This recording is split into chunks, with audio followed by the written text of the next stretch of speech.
हाँ जी, वाहिगुरु जी का खालसा, वाहिगुरु जी की फतेह.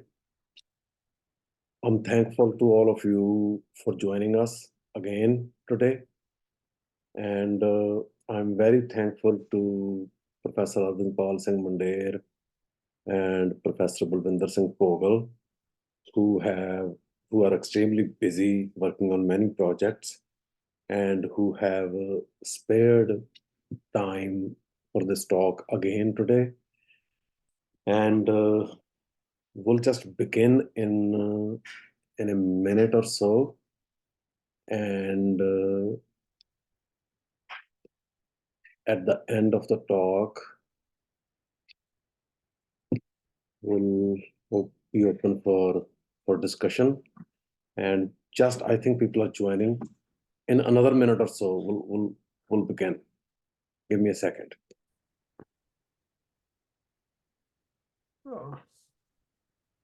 Okay, go ahead. Yes, before we start, I would like to invite Professor Balwinder Singh Pogal to say a few words as introduction.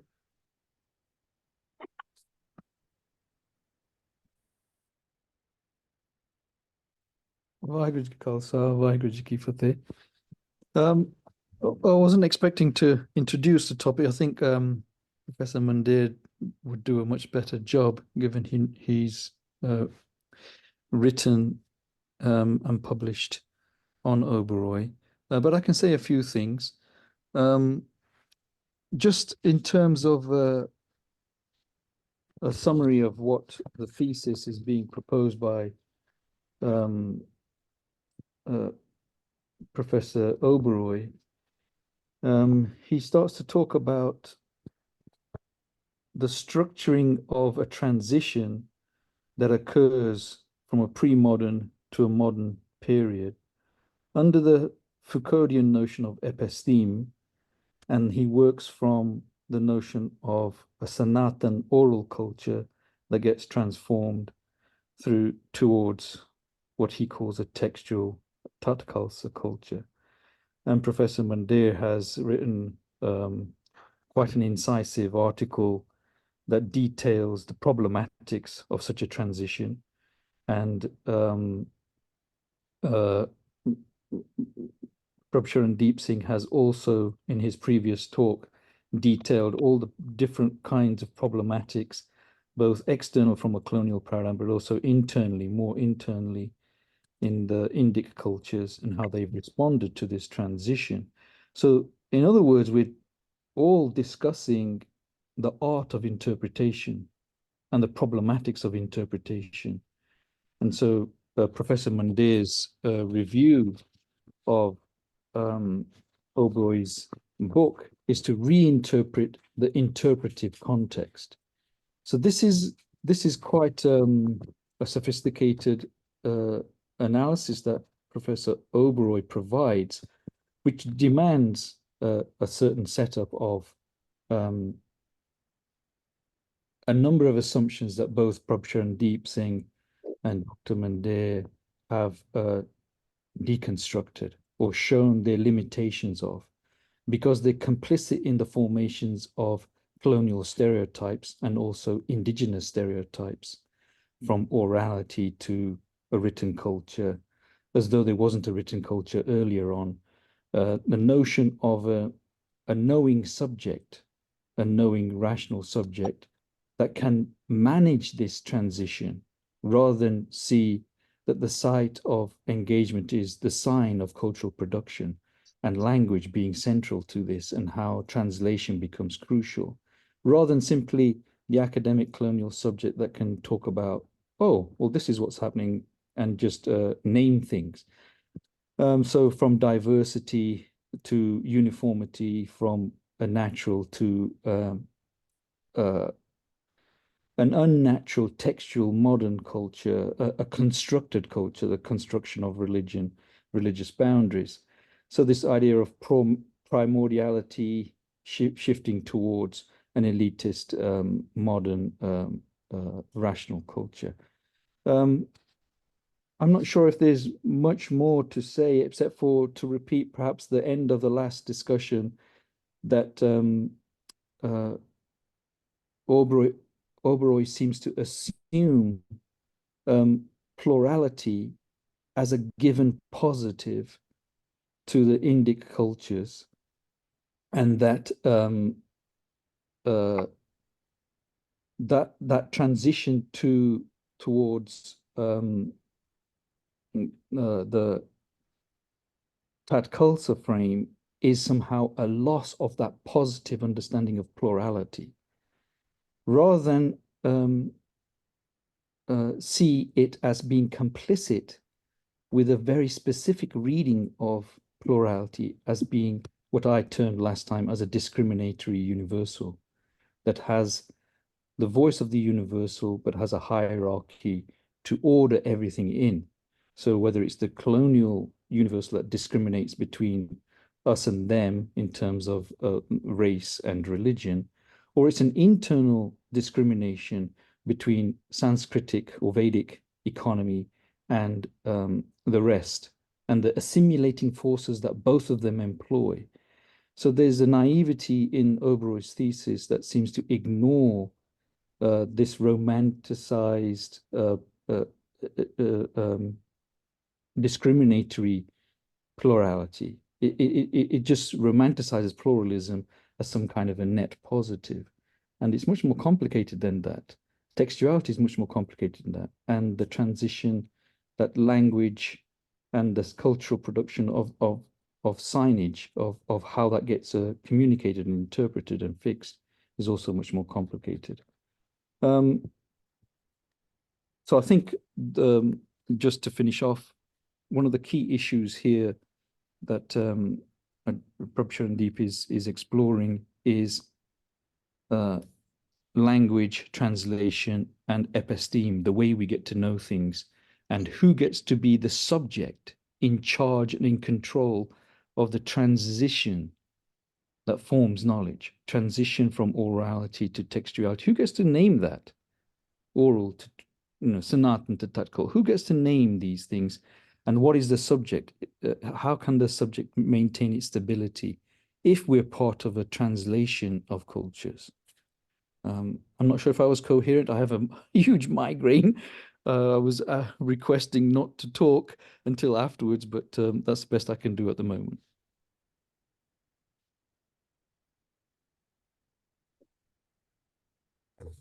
Thank you very much, Professor Bogle.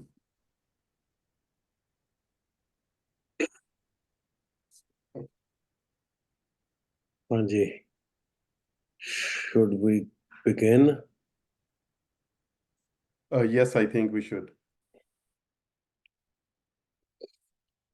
Professor Bogle said he wanted to speak afterwards. He's most welcome to speak afterwards as well. Okay, so this is a book that has touched on a lot of issues, and it's difficult to cover or address everything within 1 or 2 lectures. And I have tried to focus on some of the important issues that we can highlight. And but in future, I plan to work more in this area. I have decided to teach a course on Sanatanism and Sikhi, and that course would examine the Vedic, Vedantic, Puranic roots of the Hindu idea of Sanatan Dharma and its influence upon the society and its revival in the 19th century and its connection to the Indian/Hindu nationalism in 19th and 20th centuries and its connection to the present day, and what does Sikhi what is Sikhism? We'll touch on some of those issues today. So I will begin with a quotation from Harjot Oberой's construction of, from introduction to Harjot Oberой's construction of religious boundaries. And quote, at this point, a brief reflection on the categories Hindu and Hinduism may be worthwhile, particularly to add flesh to abstractions. It is most striking that people we now call Hindus never used that term to describe themselves. The Vedas, the Ramayana, and the Bhagavad Gita, which today are seen by many as religious texts of the Hindus, do not employ the word Hindu.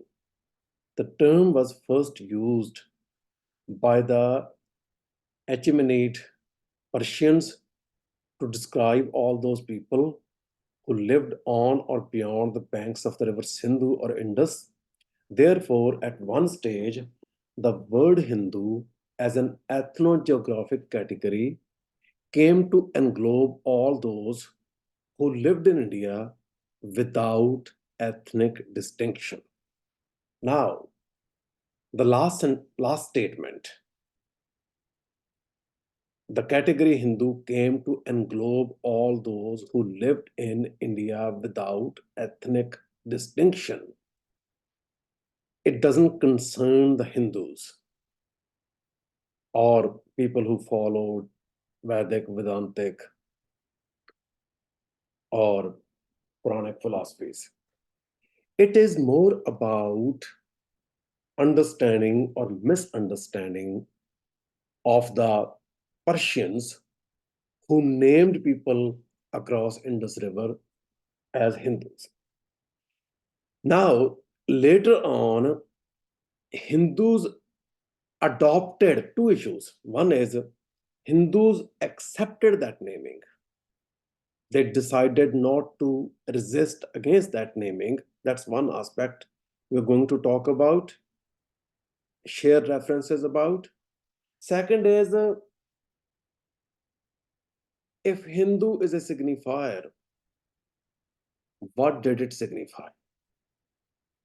If Hinduism is a modern English language signifier, what did it signify? There have been signifiers before, and the most crucial one in this context is the Dharma. How did the signifier, or how did the conceptual properties of signifier Hindu differ from the ancient signifier Dharma that can be traced back to Rigveda? We'll get to that point. First, about the category of Hindu.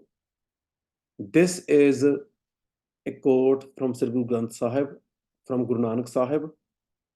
Hindu mule pulle, Hindu mule pule akhutti jahi, Narad कया से पूज कराही, अंधे गूंगे अंध अंधार, पाथर ले पूजा मुग्ध गवार, ओए जा आप डुबे तुम कहां तरण है.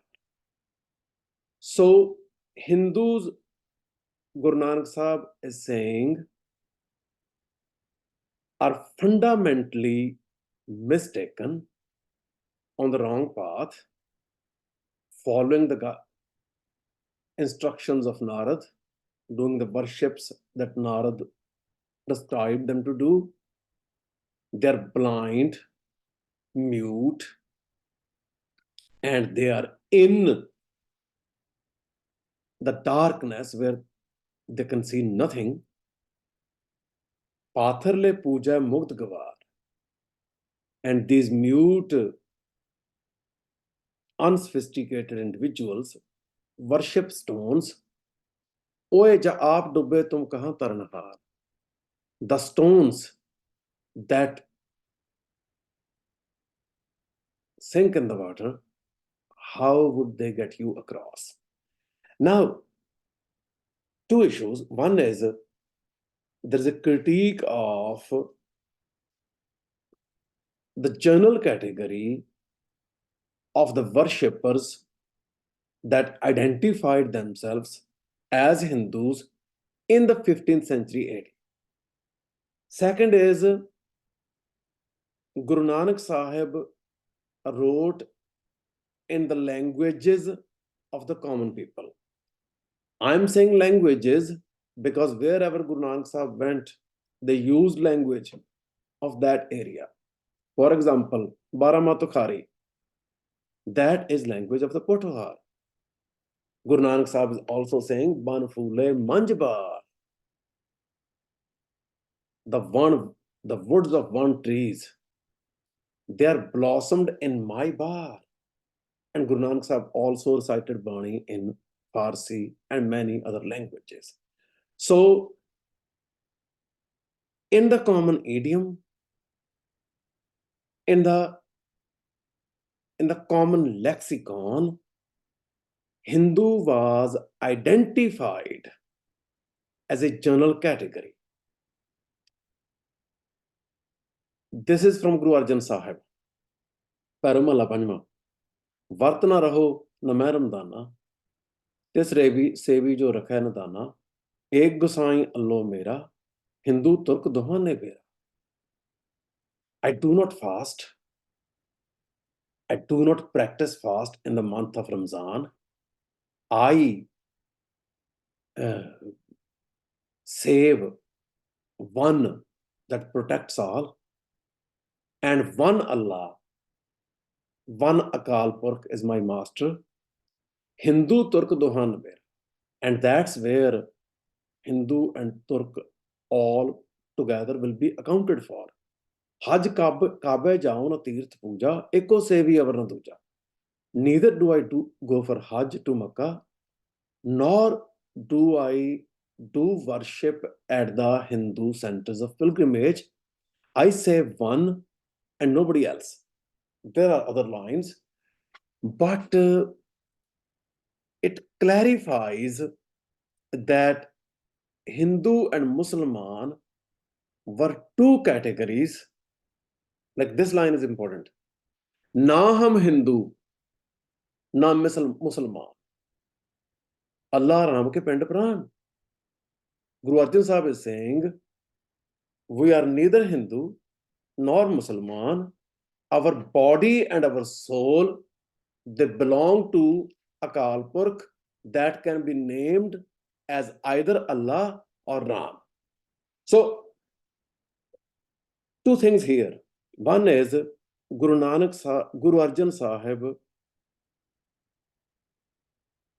provide us with the evidence that Hindu and Musliman, they were identified as distinct religious categories. And second is Guru Arjan Sahib clarifying that they belong to neither one of those. Another quotation from Bhagat Namdev ji. Kaji Mullah kare salam, in Hindu mera malaya maan. Qazis and mullahs, they are bowing their head to Bhagat Namdev ji that this Hindu has crushed our pride. In the same Shabd, Naam deo sab raya samaye, mil Hindu sab name pe jaye. After that incident at the court of the king, when the king was asking for miracle, by Bhagat Namdev ji say, after that incident, Namdev's name was known everywhere. Mil Hindu sab name pe jaye. Hindus all got together and they visited Bhagat Namdev.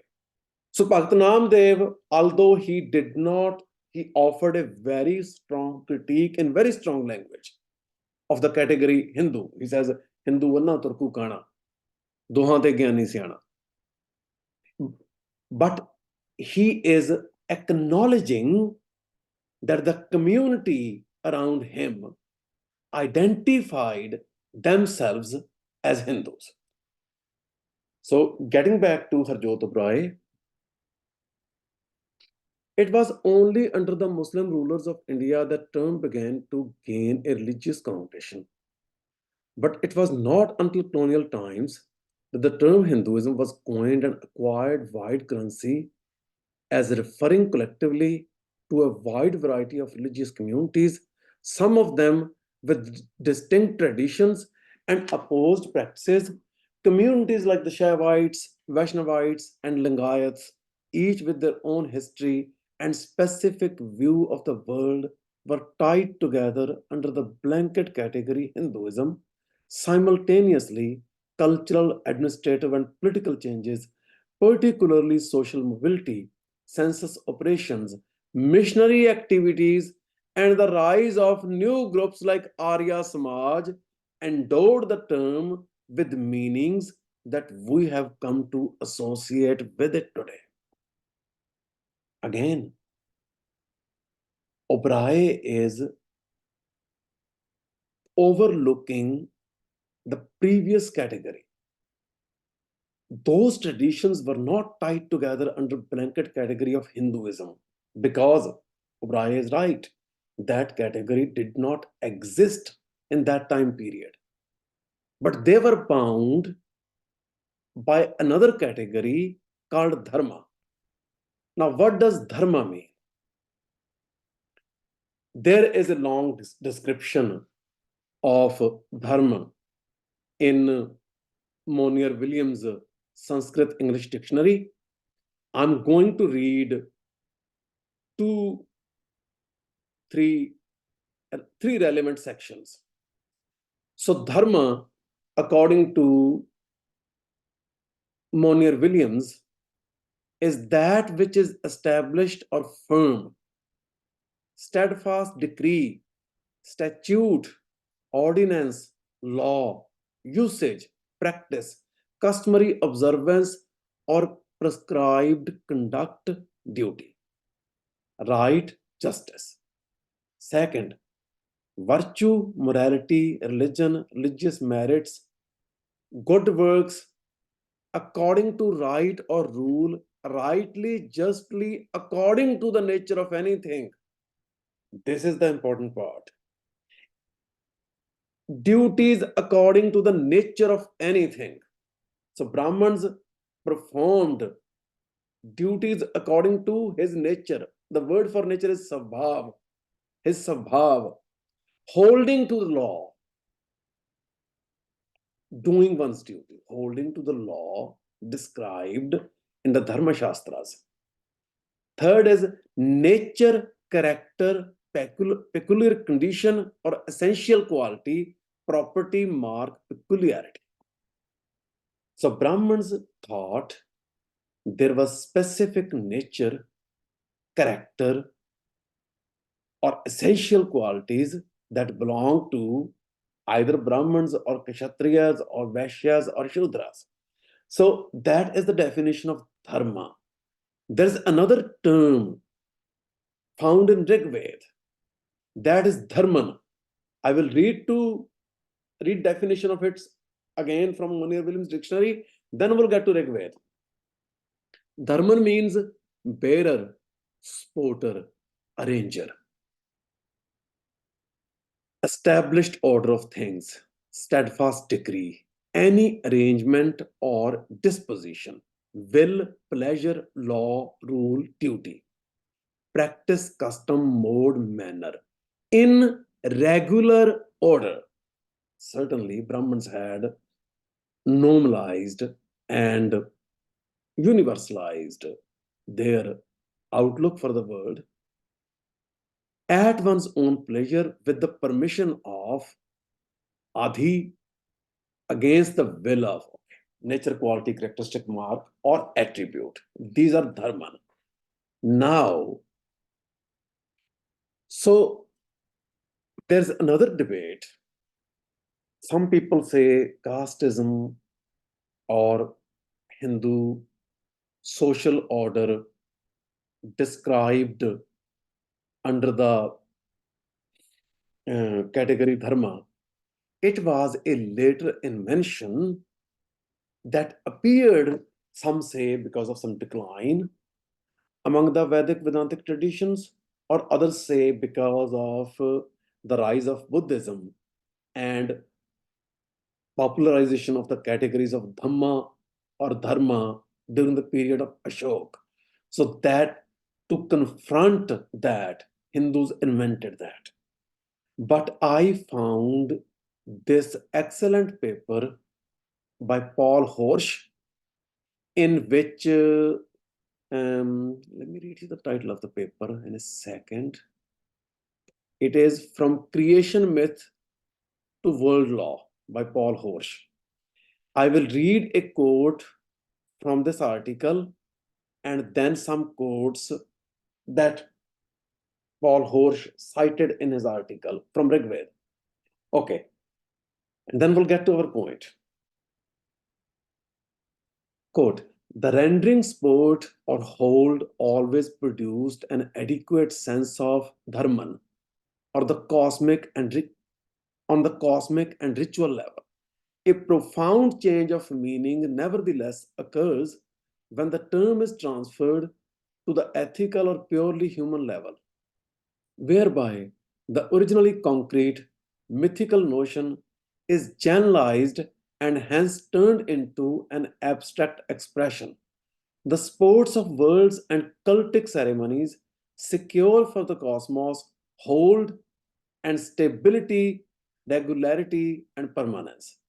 Dharman becomes the foundation of order and regularity as such, thus becomes a general law to which human beings must conform. It is precisely within the ethical realm that the German translation as law has imposed itself from the time of the Rig Veda. All the semantic shades of meaning since then can be derived through the power of Varnas and Mitras. Dharman, Varna and Mitra are gods in the Rig Veda. Through the power of Varnas and Mitras, Dharman to the great Rita, whereby it is already to be noted here that I missed some part. To be noted here that the more recent from this central meaning.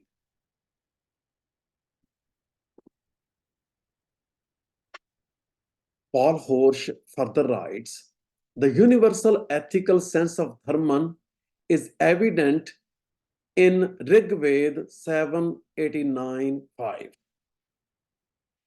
Whatever sinful act we mortals commit here against the godly people, O Varna, if we have violated your laws out of ignorance, may you not bring us to harm on account of these sins, O God. And the Sanskrit line is Achiti yattava dharma yoyopima. Out of ignorance, if we have violated, so dharma is law. Dharma is the term for the law in Rig Veda. Second quotation, Paul Horsch writes, 5.63.7 affords us an excellent insight into the early Vedic conception of the world, which is thoroughly permeated by the cosmic, cultic, and ethical levels. We have violated your laws out of ignorance. May you not bring us to harm on account of these sins, O God. Dharmana, Mitravarna, Vipashita.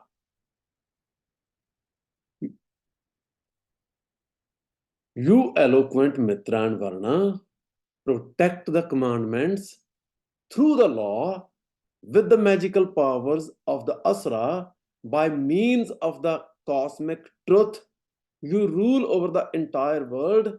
You set the sun in heaven as a radiant chariot. So Dharma is the social order that established the supremacy of Brahman over entire human creation. And Patrick Olivelle, who translated Manusmriti or Manav Dharma Shastra, he offers a description of this. Quote, because he arose from the loftiest part of the body, which is head, because he is the eldest, and because he retains the Veda, the Brahman is, according to Dharma, the Lord of this whole creation. A Brahman's birth alone represents the everlasting physical frame of Dharma. For born on account of Dharma, he is fit for becoming Brahman. For when a Brahman is born, a preeminent birth takes place on earth. A ruler of all creatures to guard the storehouse of dharmas. The whole world, whatever there is on earth, is the property of the Brahman. Because of his eminence and high birth, the Brahman has a clear right to this whole world. The Brahman eats only what belongs to him, wears what belongs to him, and gives what belongs to him. It is by the kindness of the Brahman that other people eat. So, what belongs to him, the context of that is everything belongs to Brahman. So, if Brahman eats or wears everything, Brahman eats or wears what belongs to him, and it is by the kindness of the Brahman that other people eat. So, this supremacy of Brahman that the order of Dharma establishes, the law named Dharma establishes, it is from the Vedic period. We cited quotations from Rig Veda, and now we'll get back to Harjot Abray, introduction part. And then we'll get back to this context.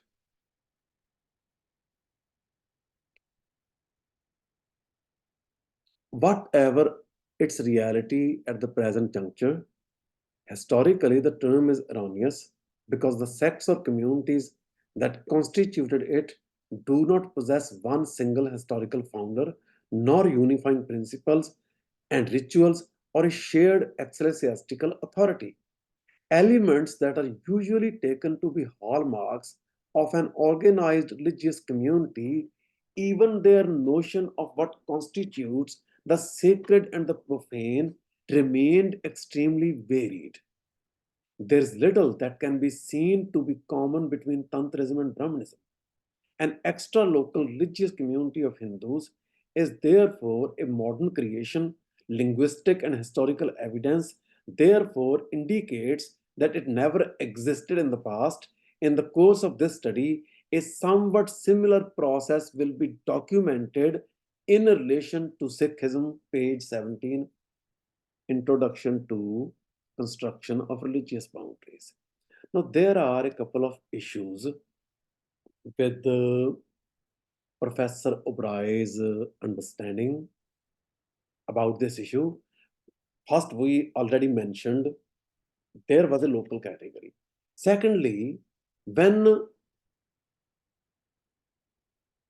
Obray says elements that are usually taken to be hallmarks of an organized religious community, he is saying if a religious tradition is not identical to Abrahamic religions, is not an organized religion that resembles exactly with Judaism, Christianity, or Islam, or the Western idea of religion based on those traditions, then it's not an organized religion. The issue is Hindu traditions or Dharma traditions, they were an organized religion, but it was a different kind of organization. They had their own preferences. They are not exactly similar to the Western idea of religion, but there was an idea, the law of Dharma. There are differences between Shaivites, Vaishnavites, and others. But the issue is they all recognized the law of Dharma. They all acknowledged the supremacy of the Brahman. They all thought the untouchables were despicable. They all dehumanized the groups of people whom they declared to be untouchables. So, Dharma, the larger category, they all fit in that category.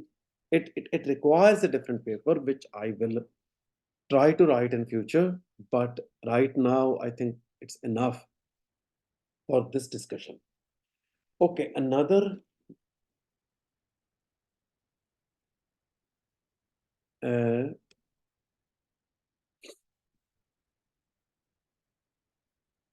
skipping some of the quotes. Okay.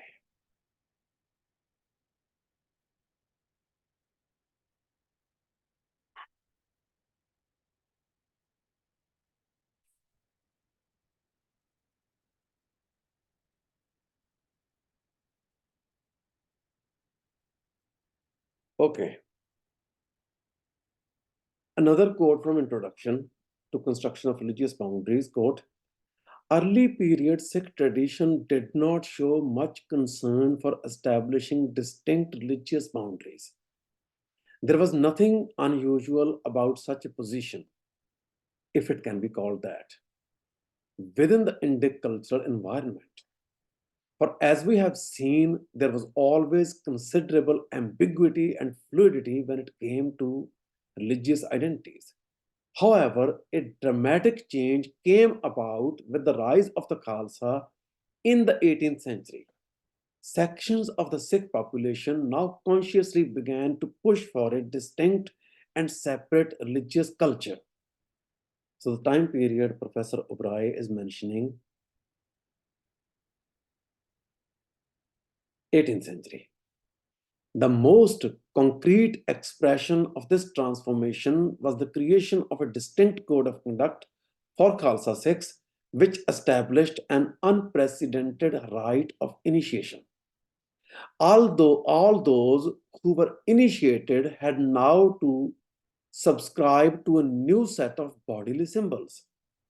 But the growing hegemony of the Khalsa Sikhs did not put an end to religious fluidity.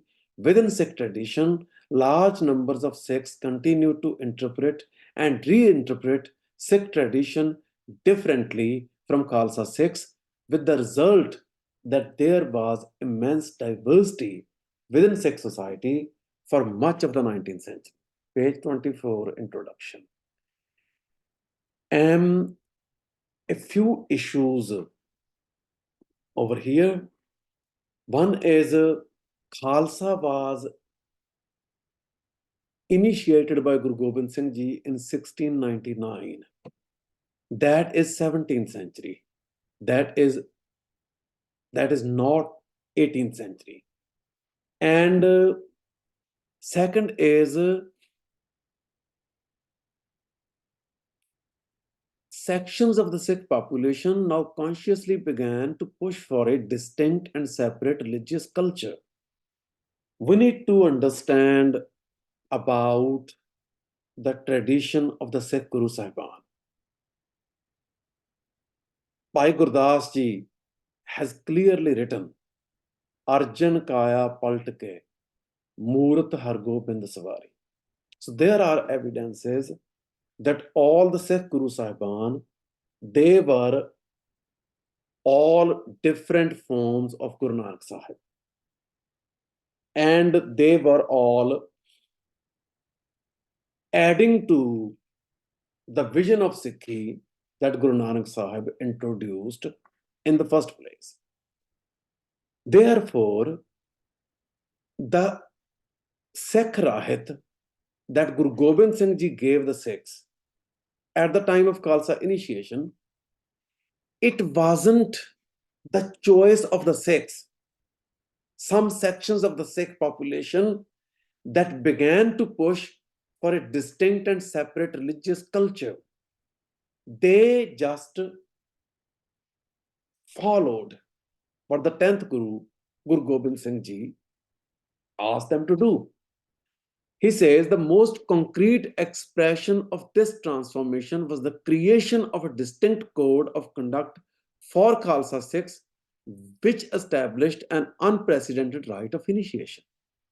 The question is, this is in passive voice. Why is it in passive voice? We find sentences in passive voice when academics want to maintain ambiguity or want to use the vagueness of an expression to argue for some position that cannot be backed up with the historical sources. Now let's have a closer look at the historical sources. What do they say about it? We have two contemporary sources. We have historical sources that established Baba Jeevan Singh, who was known then as Bhai Jeta, was in Delhi at the time of martyrdom of Guru Tegh Bahadur Ji. Second, Bhai Jeta took Guru Tegh Bahadur Ji's cease, head, and brought it to Anandpur Sahib, where the sanskar was done by Guru Gobind Singh Ji. Third, Bhai Jeta became Baba Jeevan Singh after he became Amritdhari. Now, Bhai Jeta is known as a great warrior, which he was, but he was an excellent poet and scholar as well. His work, Sri Gur Katha, is an example of the best poetry I have read anywhere in any language. Bhai Jeta wrote Sri Gur Katha in 1701. In Sri Gur Katha, Bhai Jeta described Japji Sahib, Jap Sahib,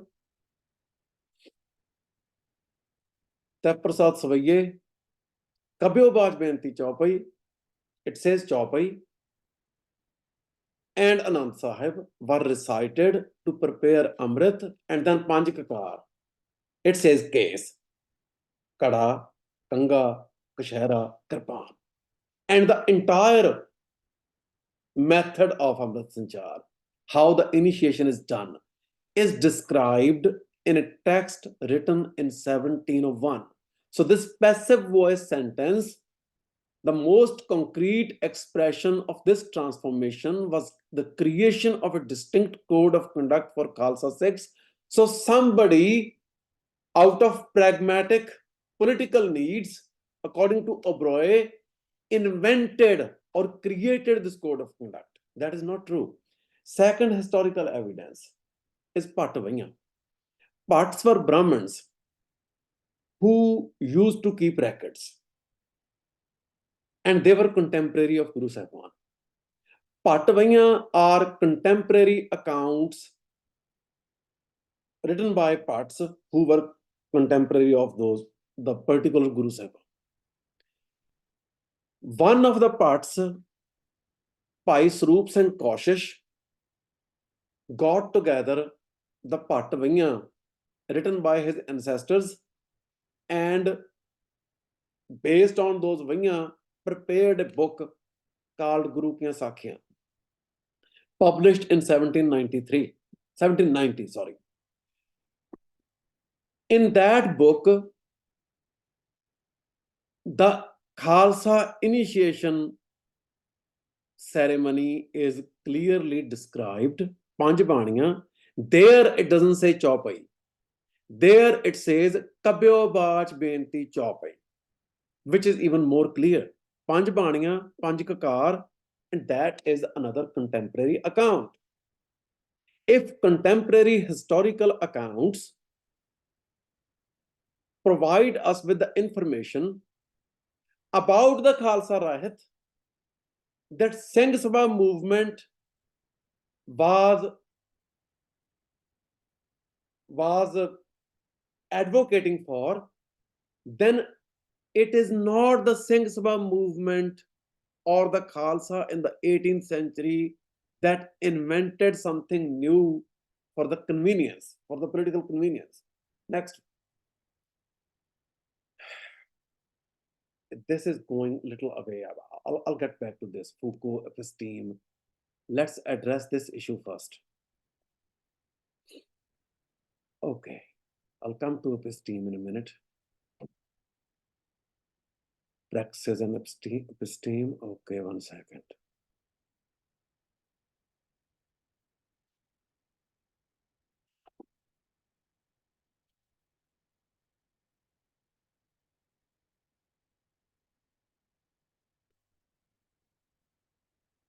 About Bhai Gurdas. Okay, let's read some quotations O'Brien writes about Bhai Gurdas, and then we'll talk about it. Okay. O'Brien says, page 51 of the book, quote, there are no explicit statements on an independent Sikh identity, but some of the most enduring themes in Sikh consciousness are enunciated: the centrality of belief and abiding faith in the person and utterances of the Sikh Gurus, the need to visit the Dharmsala, and the repeated emphasis on the Sangat as a body of practitioners in faith. If we read Bhai Gurdas, we get a different story. Bhai Gurdas mentions Hindus and Muslims in third person as distinct religious traditions and asserts the uniqueness of the Sikh practices over and over again. Bhai Gurdas is not completely unaware of boundaries, O'Brien acknowledges. Frequently, his verse, he makes the point that the one word I missed, the point that Muslims miss the correct path, that Hindus are caught in the snare of empty rituals and social inequalities. The solution for him is a Sikh way of life, a distinctive third path to human problems, and the ideal man is a Gurmukh, a follower of the Sikh Gurus and their doctrines. These are not merely metaphysical differences, but suggest a new idiom, a separate community of believers, and above all, a reworking of the social order. That is Harjot O'Brien, page 51. Now, this Harjot O'Brien affirms Bhai Gurdas, who wrote his Vara during the late 16th and early 17th century, he identifies clear boundaries. Next, from a social historian, for a social historian, it is unimportant whether or not Guru Gobind Singh formally declared the Ad Granth a Guru.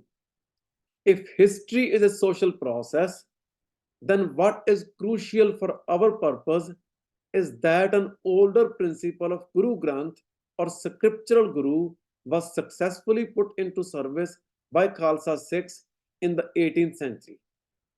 In the absence of any clear leadership within the Sikh ranks, the doctrine of Guru Granth served as a useful substitute for the line of Sikh Gurus by providing much needed cohesion to a panth faced with political turmoil and serious internal dissensions. Again,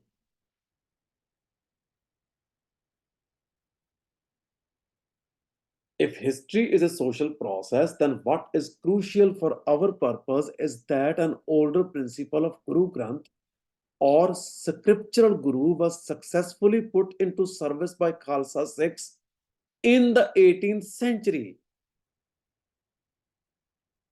Guru Gobind Singh bestowed Guruship on Sri Guru Granth Sahib in 1708 at Nanded, for which we have contemporary accounts from Patapanya. We have more than one references that show us that Guru Gobind Singh gave Guruship to Guru Granth Sahib. whether or not it was convenient for the Khalsa in the 18th century. The Khalsa hadn't invented anything. The Khalsa was following the Guru that Guru Gobind Singh told them would be the Guru for all times to come. Few more, and then I will get back to our main discussion. Okay, one last quotation and then we'll start our discussion. From this evidence, it is possible to conclude that by the second half of the 18th century, a distinctive Khalsa normative order had emerged. A considerable distance had to be traversed from being non-Khalsa to becoming a Khalsa Sikh. And those who covered this distance in terms of doctrines, rituals, discourses of the body, management of space, and the negation of prevalent religious and cultural identities could look upon themselves as a distinct religious formation. Contemporary records, accounts by early Europeans, Persian chronicles, and Sikh hagiographic literature all point towards Khalsa identity gradually becoming hegemonic within Sikh tradition. Now, we are done with our course. We'll have some discussion about what we understand about Professor Obrai's viewpoint, and then we'll have a question answer session. If Professor Mandir has time, I would like to hear from Professor Mandir as well. If Professor Pogel has time, it would be wonderful to have his insights before we open the floor for the questions. So, what is Harjot Obrai saying here? Harjot Obrai is saying that there were multiple traditions among the Sikhs, which were Udasis, Nirmalas, Seva Panthi, Nanak Panthi, and a few others he mentions. And Khalsa was one of those traditions. And by the second half of the 18th century, Khalsa had hegemonic control over the other Sikh traditions. Now the question is, how do we understand these other Sikh traditions? If I make a brief remark, these are traditions that were closer to Hindu practices, and there are Sikhs who like to visit Sufi dargahs. Professor Obrai has evidence for that, and he talks about, based on that evidence, he talks about existence of the communities among the Sikhs who either worshipped the goddess or the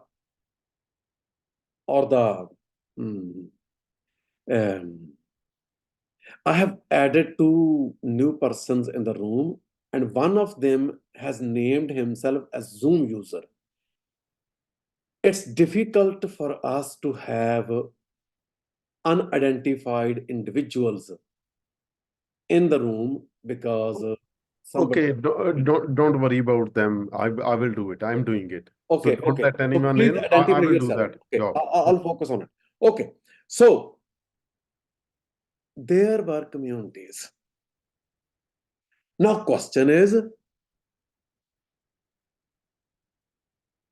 Professor Obrai is all about historicizing the existence of Sikhi.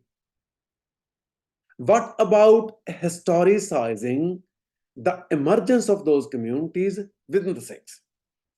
For that, I would briefly go back to the Hindu order of Dharma. Two aspects of the Hindu order of Dharma.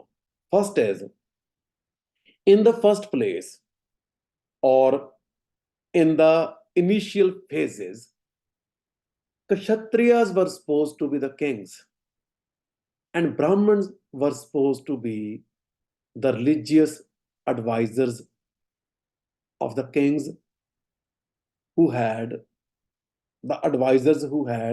divine authority. So the Brahmins had the force of law. The Brahmins had political authority. But later on, when the Muslims started to rule, first the Gulams, then Lodhis, and then the Mughals, Brahmins, they lost that kind of access to the power. There were Hindu kings, but those kings, they had accepted, they had acknowledged the sovereignty of the Mughal Empire. So they were under the Mughal Empire. They had some political power, but not the kind of political power they enjoyed before. Now, when we talk about the ideal of Dharma that we find first in Rig Veda and then described in detail as a law in the Dharma Sutras and Dharma Shastras, that is either a philosophical vision, a discursive process transformed into law. That is an idea. Brahman is supreme, Achut or untouchable is the lowest, and they should all do the duties assigned to them. That is an idea.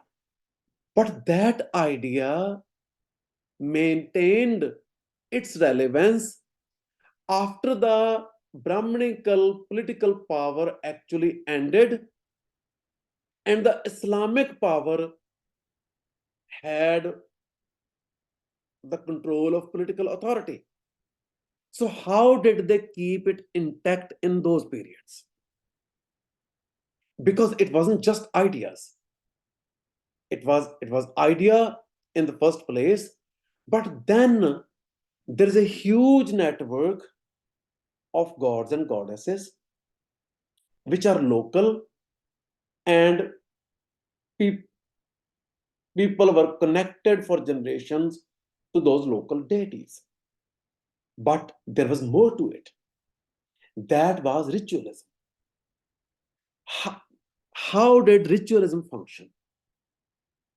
Ritualism it was a moral religious obligation of an individual to have sacred brahmanical rites before they name their child, at the birth of child.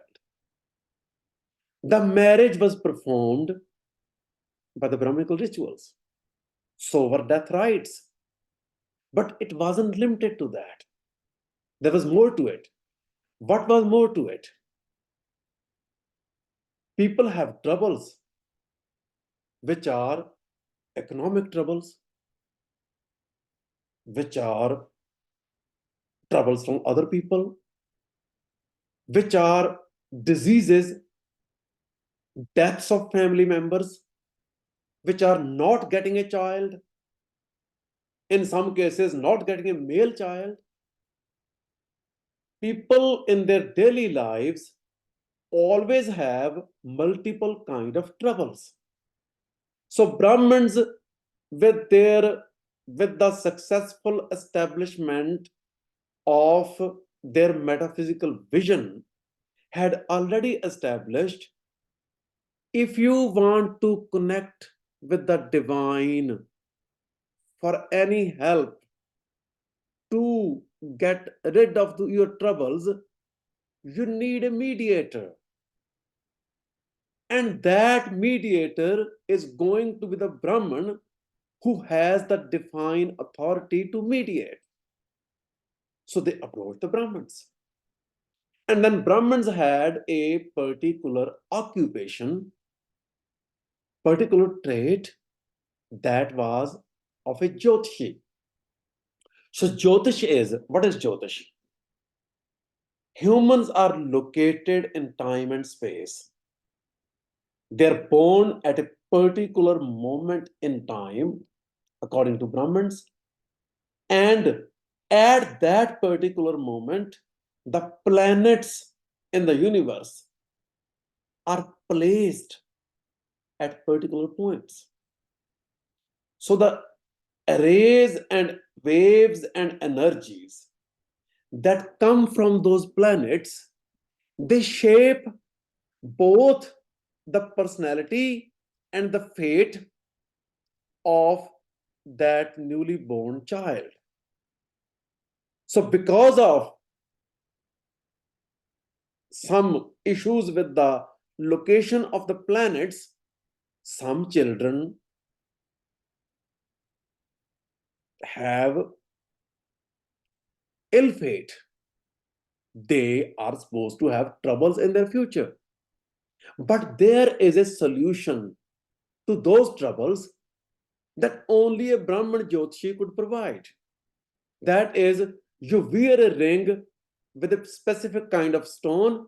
That stone is going to attract extra waves, extra energies, and that is going to do the balance, and that is going to transform the fate of the individuals.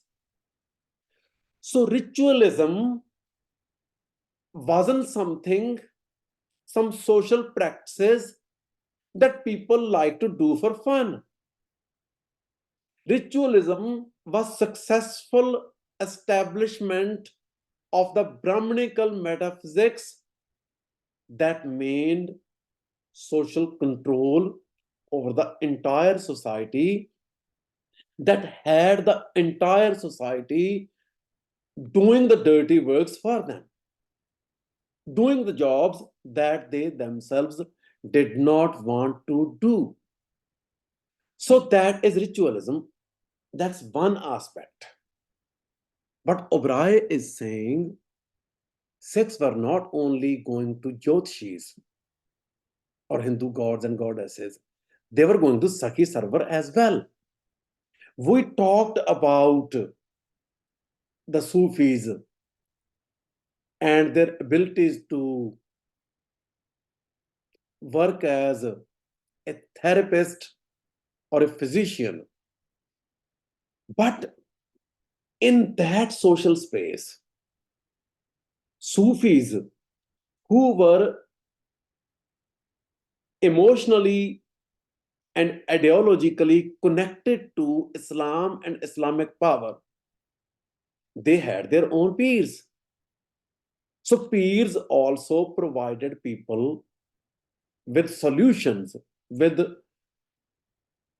their supernatural powers, and people visited them. Now, what is going on here? Guru Nanak Sahib challenged the authority of both the Brahmins and the peers, both the Brahman and the Qazi. And what did Guru Nanak Sahib do? In the first place, 1 second. Let me open this. I forgot to open this quotation. Let me read this.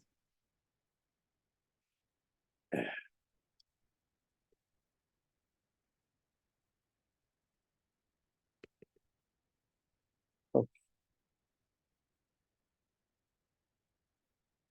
1 second.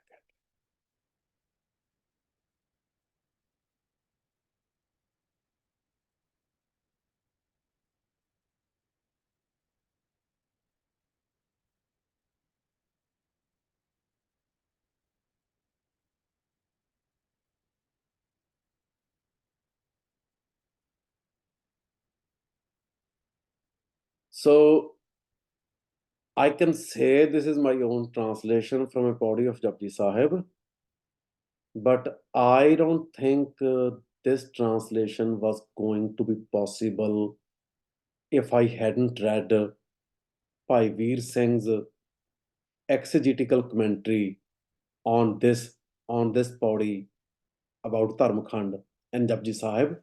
And We'll talk about the Sikh idea of Dharma, how is it different, and then the other aspects of the Sikh difference, and then we'll get back to our point.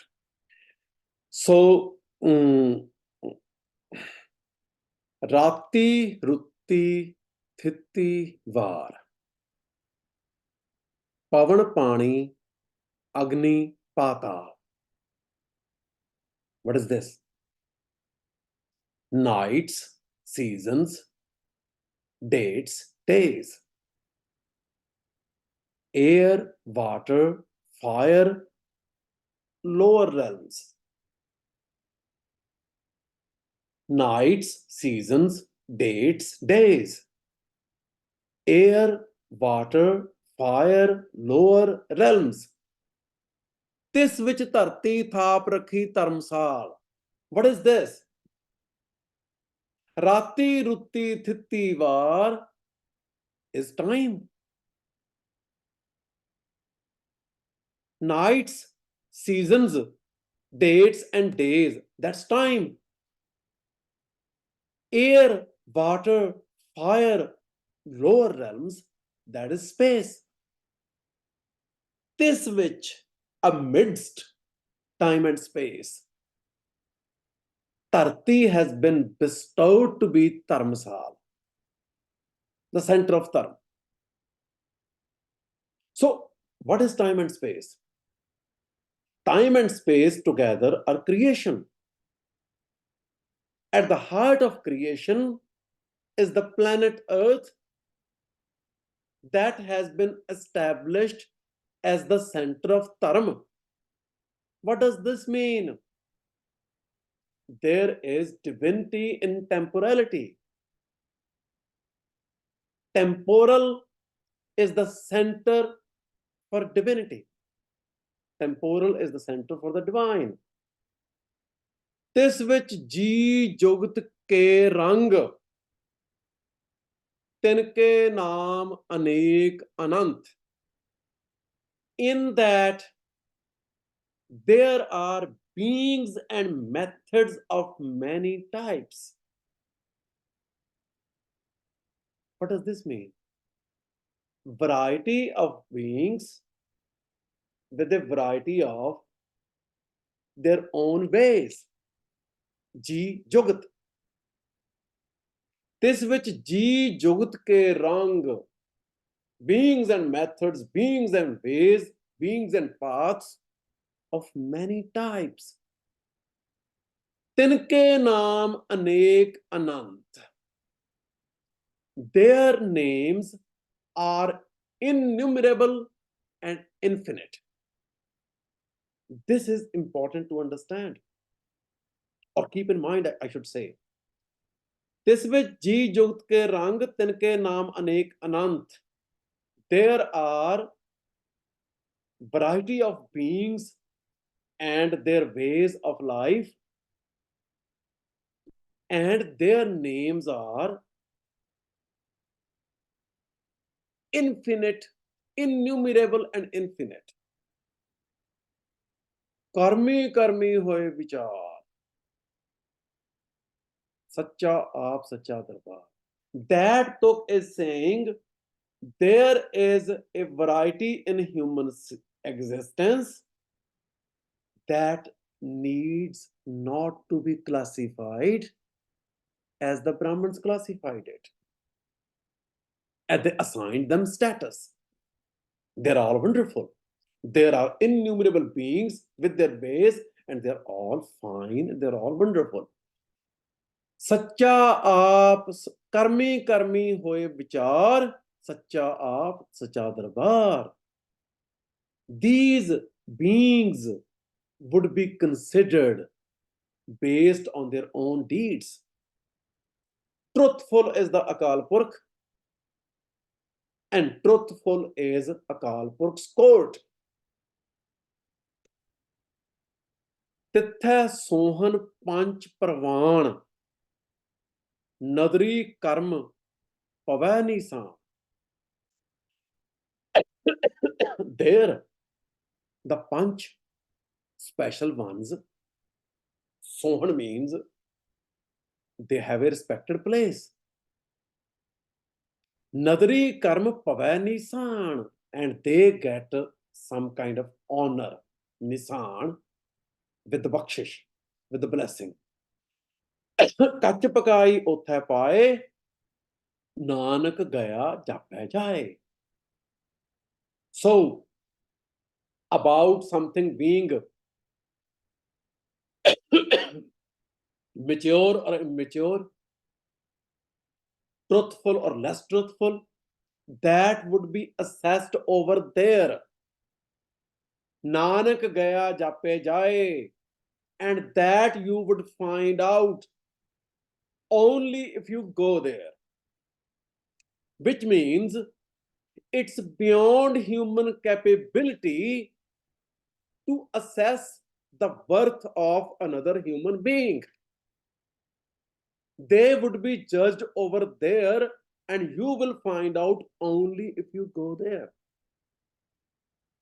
So, that is a direct challenge to the Brahmanical order of Dharma, where Brahman assessed, permanently assessed, the abilities of the specific caste groups.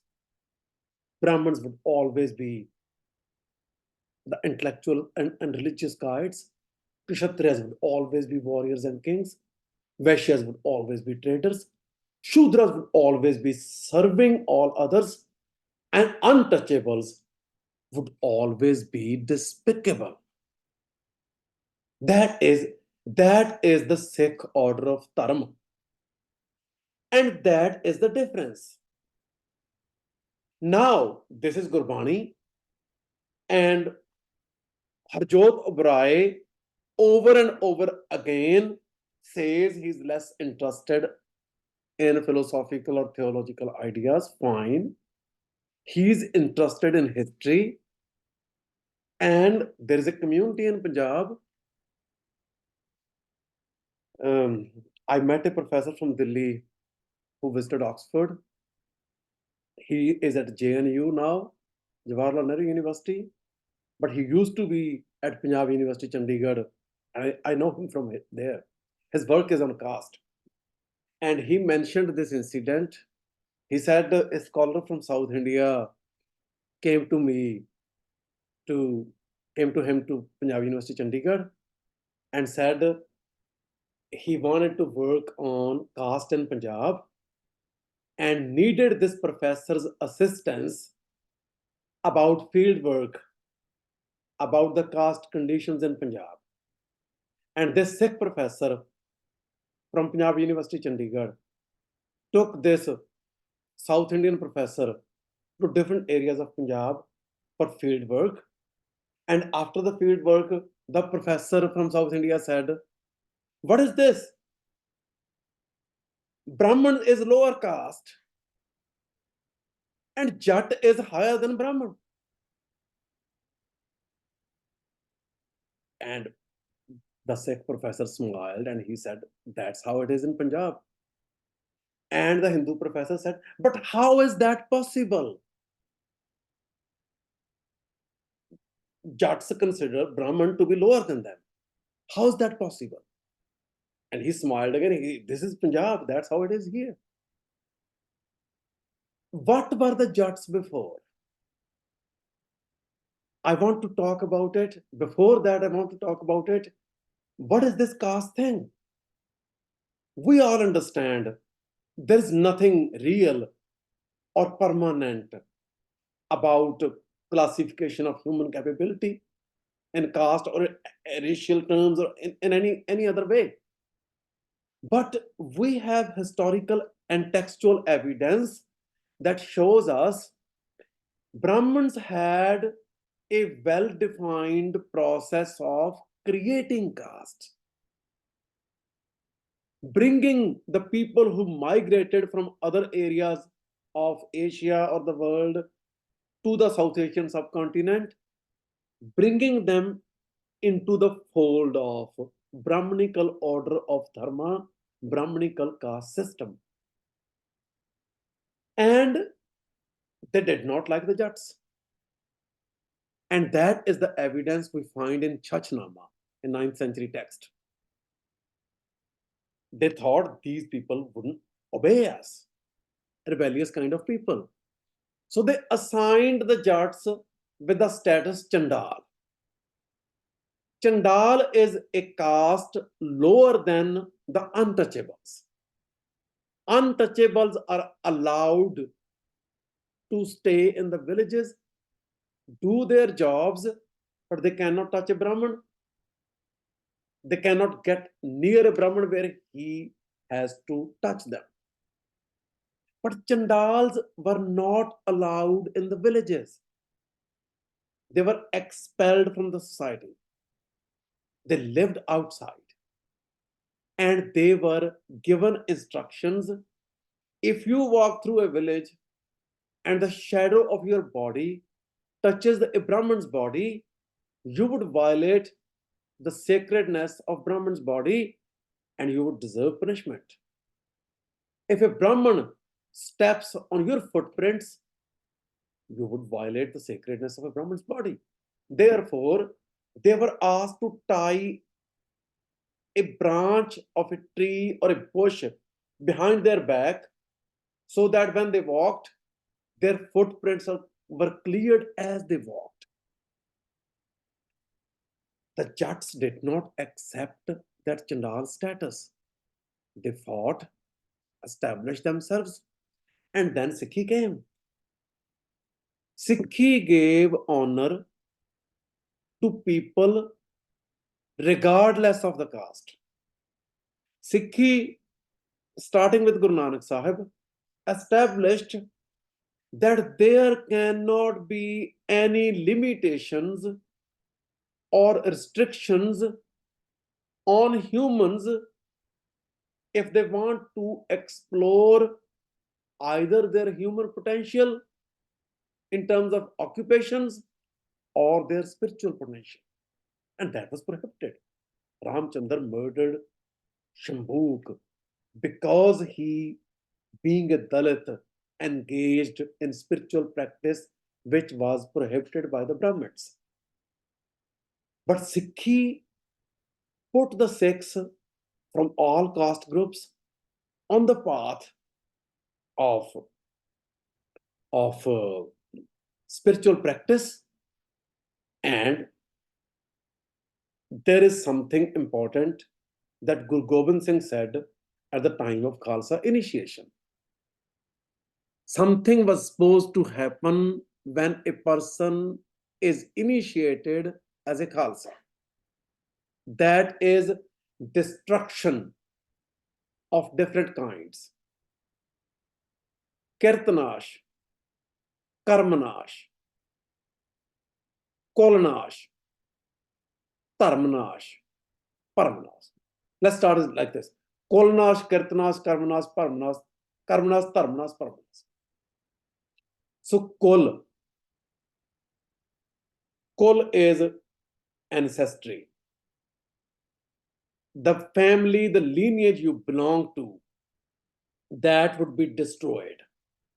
Which meant after becoming Amritdhari, you would neither have the pride of a higher caste or the inferiority complex of being so-called lower caste. Kirtanash. Kirt is occupation. Brahmins had assigned specific occupations to specific caste groups. So, Kirtanash meant you would do the occupation of your choice, of your potential. Karmanash, the theory of Dharma relied on the idea of karma. And the idea of karma is people did good or bad deeds in their previous incarnations. And as a result of those deeds, they were born into either upper or lower caste. Therefore, they were responsible for their birth in a lower caste. Therefore, they were supposed to do the duties that Brahmins had assigned to them. Karmanash meant the previous deeds has been destroyed. You don't need to worry about that past. Have a fresh beginning as a Khalsa. Dharmanash. Dharma was the order, the control mechanism. So destroy that. Parmanash. Parm is superstition, and in case of Jyotish and in case of establishing the legitimacy of the idea of dharma, Brahmins relied on people's orientation they had done, because they had made people to believe in superstitions of Jyotish and Brahmanism and everything. So destroy all that, become a Khalsa, and have a fresh beginning as an honorable human being. And it wasn't only Jats. It was all caste groups who were uplifted by Sikhi. We have historical evidence. Baba Banda Singh Bahadur was martyred in 1716. After that, there was a huge cycle of genocides against the Sikhs. The Sikhs moved to jungles. 1735, they reorganized into 5 jathas. And those 5 jathas, among those 5 jathas, one jatha was led by Baba Bir Singh Rangreta.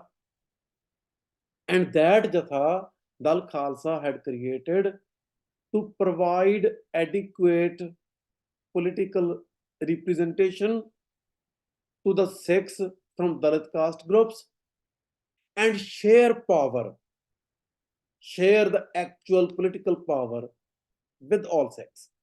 So that community was produced as a result of the process that Guru Nanak Sahib initiated and Guru Gobind Singh Ji completed with the initiation of Khalsa. Now let's get back to Harjot Abray. Rituals. Rituals were connecting point to the Hindu social order. Brahmins were losing their control over the society after Guru Nanak Sahib fundamentally challenged both Brahmanical metaphysics and Brahmanical order of Dharma and ritualism that kept people connected to that order of Dharma. Ritualism that Brahmins used to exploit people's troubles, their fears, their anxieties, to use them to keep them under the authority of the Brahmanical regime. So the emergence of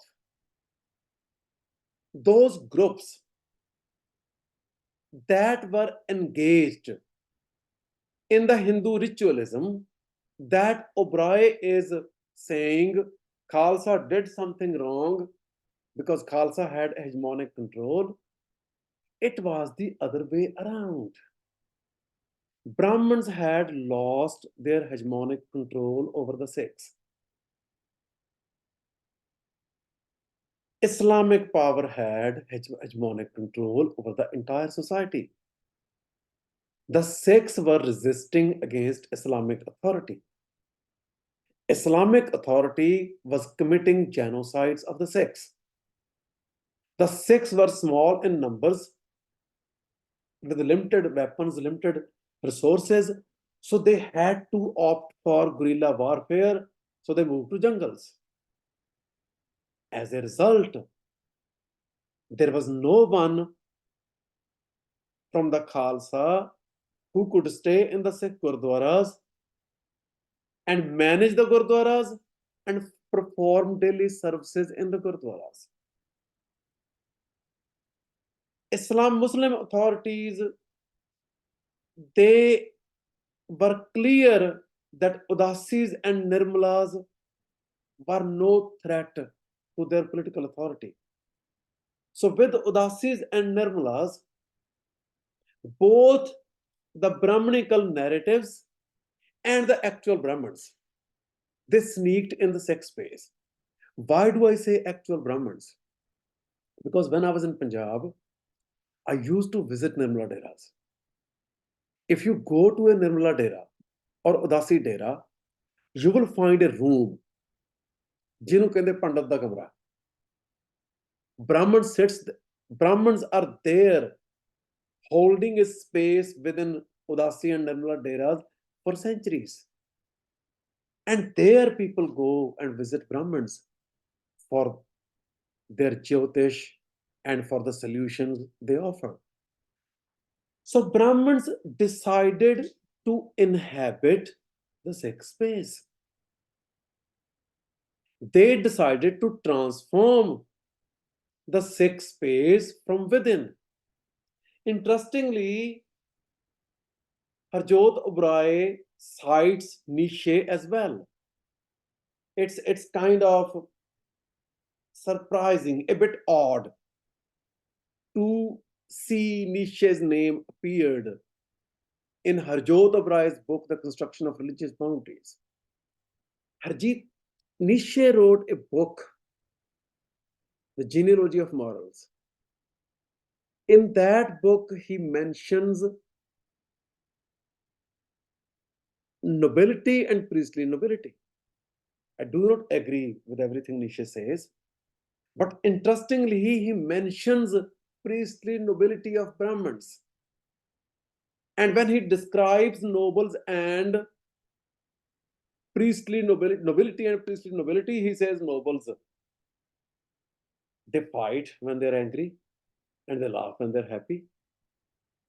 And this priestly nobility, it doesn't do anything. They enter inside you, transform you from within, and then they say, you're part of me.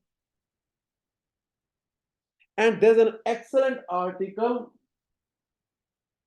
philosopher Deleuze wrote in this book. It's published, The New Nietzsche. It's titled Active and Reactive. Deleuze says priestly nobility is a reactive force.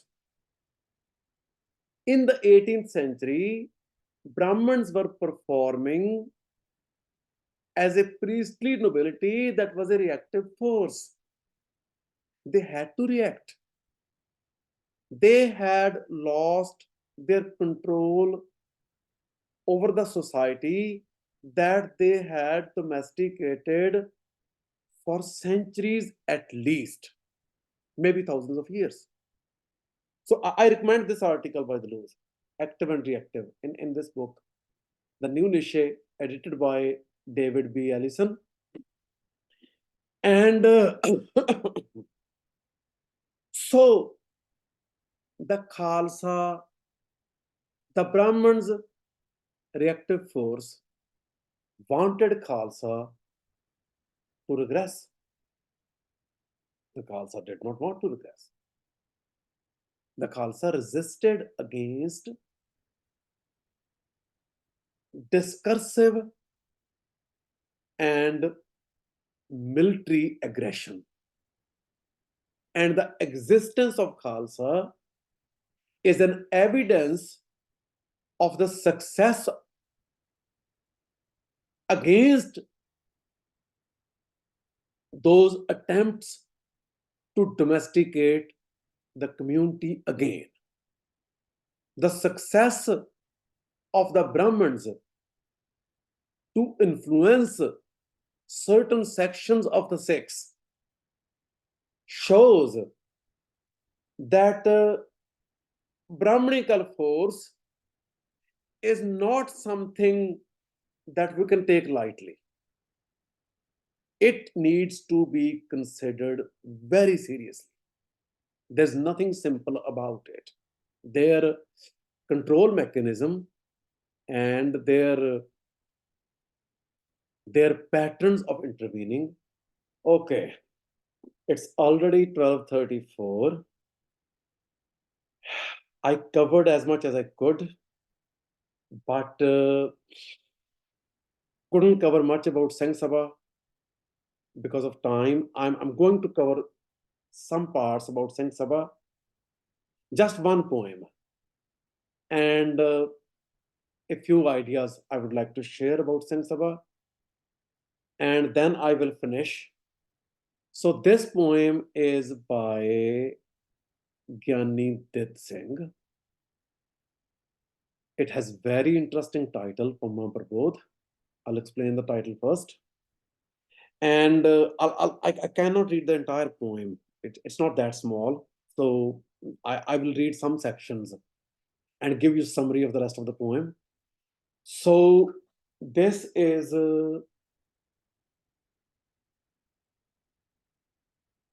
Sardar Pritam Singh recently edited all the works of Gyani Dit Singh in 16 volumes. And I have all those 16 volumes.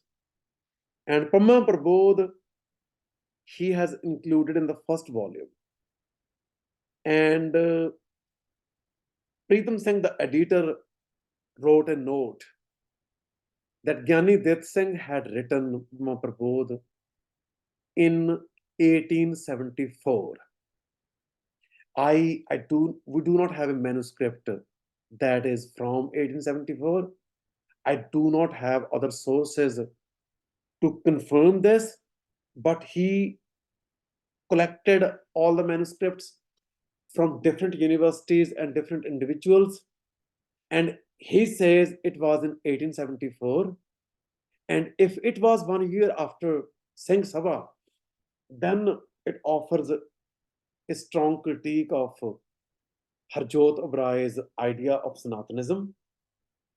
And Sanatanism, I'll get to Sanatanism in a minute. Okay, Pamma is a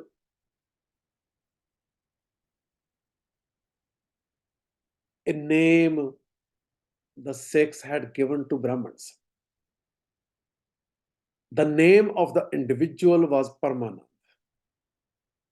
And Parmanand was a kind of ambassador working for the Hindu hill kings around Srinanpur Sahib. And Parmanand used to visit Anandpur Sahib, and he was actually the troublemaker responsible for instigating all the wars. And the Sikhs considered Pamma or Parmanand. The Sikhs called Parmanand Pamma, who was a Brahman. So the Sikhs said that Brahmins were deceptive and cunning, as Pamma was. So they calling every Brahman Pamma. So this book is Pamma Prabodh, critique of Brahman. देखा मैं अजमाए के पढ़िया विच प्राण बामण जैसा जगत में बुरा न कोई यार.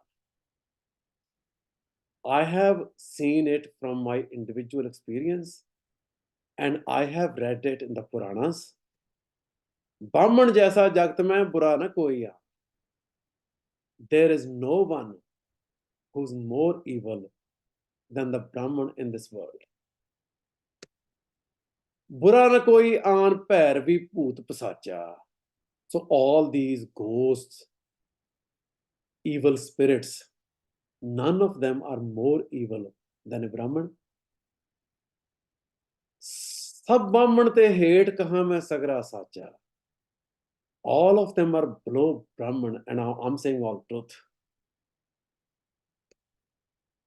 कहे दित मृगेंद रंच न करो भुलेखा. And Death is saying, do not have even a slight doubt. ਸਭ ਬਾਮਣ ਤੇ ਹੇਠ ਉਹ ਸਭ ਪਾਪਣ ਮੈਂ ਪਾਪ ਠੀਕ ਮੈਂ ਪੰਮਾ ਦੇਖਾ. So the sin among, I have identified Pamma as a sin among all the sins. Then one more statement, बुरा भले स्यों कर्न का इनका सदा स्वभाव. They have a tendency or nature to do bad to those who do good to them. ਛੱਡਣ ਜੜ ਤੇ ਮੂਲ ਨਾ ਜੇ ਲੱਗ ਜਾਵੇਦਾ. And if they get a chance, they do not spare the other person. ਛੱਡਣ ਜੜ ਤੇ ਮੂਲ ਨਾ. ਜੜ ਤੇ ਮੂਲ means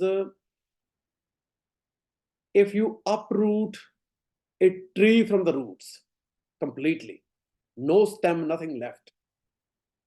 So they would completely uproot the other side if they get a chance.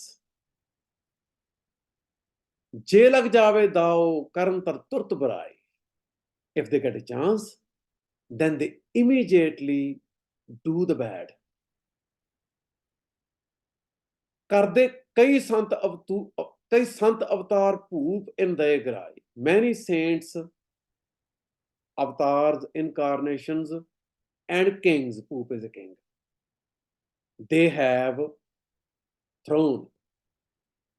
कहे दित मृगेंद हाथ जब पकड़े शुरा. सभी कहत है लोग वही ब्राह्मण है तो. And that the poet is saying, when they get the knife in the hands, everybody says it is the Brahman that is doing the evil deed. ਬਾਮਣ ਮੱਥੇ ਲੱਗਿਆਂ ਹੁੰਦਾ ਕਾਮ ਖੁਆਰ. So ਮੱਥੇ ਲੱਗਣਾ is another ritual, custom, that when people in Punjab get out of their house, if they see a Dalit, that means they saw the forehead of a Dalit, then they get happy. They say it's a superstition, but it's an interesting superstition that, oh, that's a good sign. We have seen a Dalit. Now wherever we are going, it will be a success. But if they see a Brahman, until this day, they say, okay, now the disaster is coming. Now where this came from, it would be interesting to explore. Brahman mathe lagyan hunda kaam khwar. If you see a Brahman when you get out of your house, mathe lagna means the first person you see when you get out of your door, step out of your door. Sanmukh mile chamar de aave kaam samar. If you see a chamar, the one who deals with leather, then your objectives will be fulfilled. ਆਵੇ ਕਾਮ ਸਵਾਰ ਲੋਕ ਇਹ ਲਗਨ ਵਿਚਾਰਨ. ਨਜ਼ਰ ਪਵੇ ਜੇ ਪੋ ਪੈਰ ਨਾ ਅੱਗੇ ਧਾਰਨ.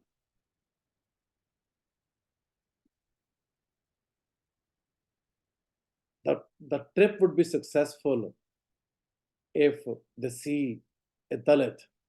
People consider that. But if they see a Brahman, then they like to step back to their home and leave a little later. ਕਹੇ ਦਿੱਤ ਮਰਗਿੰਦ ਨਿਜ ਇਹ ਜਗ ਮੈਂ ਜੰਮਣ. ਬੁਰਾ ਕਰਨ ਸਭ ਹੇਤ ਨਾਮ ਜਿਨ ਕਾ ਹੈ ਬੰਮਣ. And the poet Dit Singh is saying, it is bad that these people get birth in this world. They do bad to everybody, and their name is Brahman. I won't read the next sections, but next section is Brahmins, what they did to Raja Bal, and what the Prigu Brahman did, and Bharat, and then what they did to Hari Chand, and Dashrath Nandan Ram, and Kshatriyas killed by Parsuram. And then he comes to Sikh history.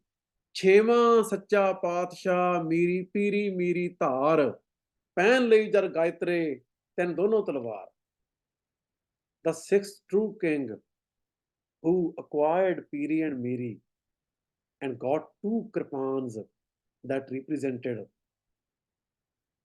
Piri and Miri.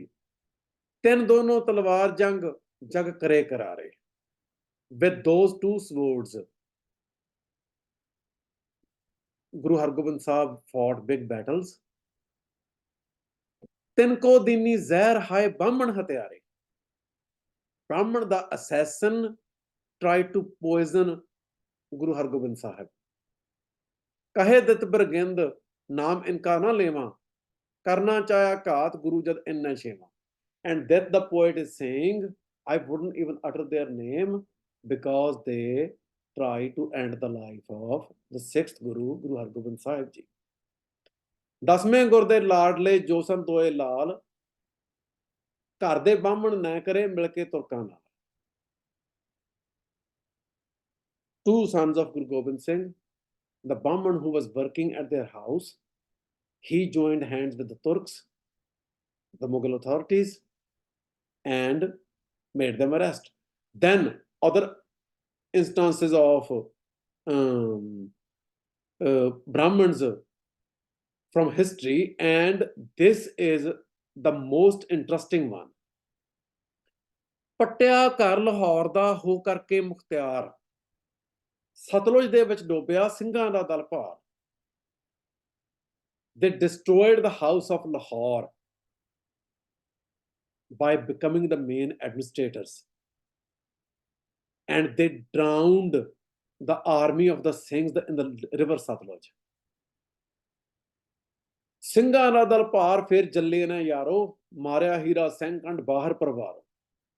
Singh, the Jalla, the Pandit, he destroyed the army of the Singhs and killed Hira Singh. ਕਹੇ ਦਿੱਤ ਮਰਗਿੰਦ ਨਫਾਏ ਸਿੰਘਨ ਪਟਿਆ, ਕਰਕੇ ਬਾਹਮਣ ਯਾਰ ਧਾਮ ਆਪਣਾ ਹੀ ਪਟਿਆ. That the poet is saying, this is the profit the Singhs got by becoming friendly with the Brahmins. They destroyed their own home. Now, I will skip the rest of the poem, talks about Bhagat Kabir ji, Bhagat Ravidas ji, but I would like to talk about the British period. अंग्रेजी इस राज में देखो इनकी car, कातब शातब बन गए कितने पखेदार. Look at their deeds in the British period, British rule. कातब शातब बन गए कितने पखेदार. They have become the servants and scribes for the British. कितने पखेदार लांगरी बहुत बनाए, जिनको कहते सूट तिनों बर्तन मंजवाए. कहे दित मरगिंद करत कितने अंग्रेजी, ए इज्जत इन लई राज अंदर अंग्रेजी. Brahman, so it means now they are working, started to, before the British, they're working as Shudras. And they're getting benefits from the British rule. These two lines and then I'll finish. बामण के साथ विहार तू करी न रंचक मीत, never even slightly deal with the Brahman. दूर रखने S दे होसी तेरी जीत, keep him away and you'll have the victory. होसी तेरी जीत बात ए मन्नी मेरी, you'll be victorious, listen to me. कर ले खूब आनंद पैज न बिगड़े तेरी, you'll enjoy all the pleasures and your fate won't be ruined. कहे दत्त मरगंद मीत ए होवत किसके. That the poet is saying, whose friends they have ever become. कहो किनारा चाहे पढ़ो मत पीछे इसके. Stay away from these. Why have I shared this poem with you? As we all know, Bhagat Bhai Gyani Dutt Singh came from a caste group that we know as Ravidasi, and the Brahmins call as Chimyar, dealing with the leather. And this poem, so would Harjot Abroy argue that the British colonial narratives did something to produce the Sikhs because of their divide and rule, produced the Sikh reform movement because of their divide and rule policy, and this poem emerged out of those colonial narratives? I don't think he would say something that absurd.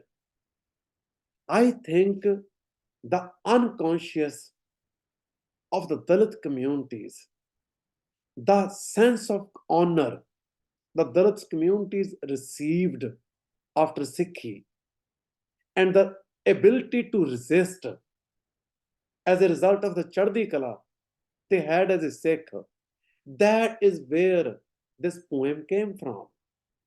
And this poem is both historical and it confronts the brahmanical ideas at the same time. It mentions Guru Sahib period, the roles of Brahmins in that period. It mentions the role of the Brahmins employed in the Sikh kingdom.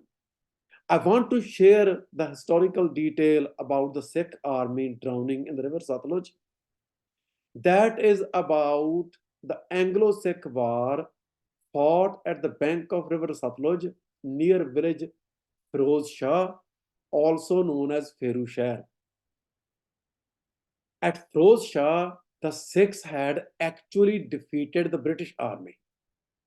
Lal Singh, who was a Brahmin from UP and working for Maharaja Ranjit Singh as a general, had a fresh army right on the other side of the river Satluj of 8,006 soldiers that he did not allow to go across the river Satluj and assist the Sikhs to march forward after defeating the British. If Lal Singh had done that, a Sikh general, Sardar Ranjot Singh, had already defeated the British in Mullapur Dakha. Mullapur Dakha is roughly 40 miles from Ferushahr on GT, right on the GT road. And Ludhiana, the main British cantonment, is roughly 10-15 miles from Mullapur Dakha. So if Lal Singh had allowed that Sikh army to join the Sikhs victorious in Ferushahr, that combined force was going to join Sardar Ranjot Singh in Mullapur Dakha, and even if they hadn't defeated the British in Ludhiana and destroyed their cantonment there, they had already secured the Sikh kingdom on the other side of Satluj. That is how that was the decisive defeat, the Ferushahr. That is how the Sikh army was drowned in the river Satluj. What is this? This is poetic representation of the Sikh cultural memory. Is Harjot Oberoi arguing why didn't the Sikhs get rid of their cultural memory? Were they supposed to get rid of that memory? Was there something wrong about that memory? The memory intervened. The praxis intervened. Harjot Oberoi talked about praxis. I wanted to talk about it, but that is going in Foucault, episteme, Pierre Bourdieu, praxis. I cannot get into that in this lecture. About Sanatanism, I cannot get into that. I have decided to teach a course, 13-week course on Sanatanism and Sikhi. And every lecture in every course we teach at Vancouver Institute of Interdisciplinary Studies.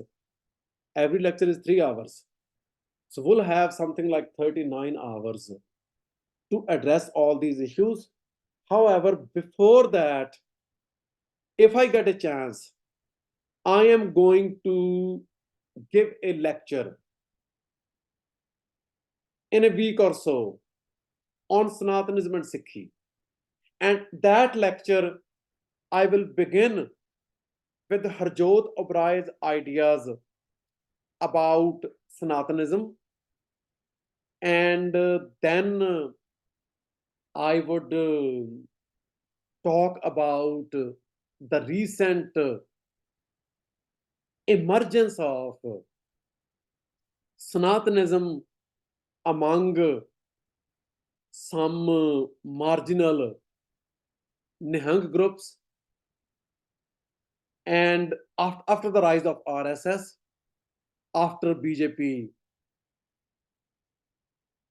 controlled political power in India in 2014. So that Sanatanism and Sikhi, a lecture, I am not sure about, but most likely I will do that within a week or so. But that lecture course, I am going to design and announce very soon. I appreciate all of you for joining us in such long sessions. I truly appreciate Professor Arvind Pal Singh Mandir and Professor Balwinder Singh Pogal for sparing so much time to join us one more time. And I will end right here. If Professor Mandir has time, then I would like to have Professor Mandir share his thoughts or critique about today's talk.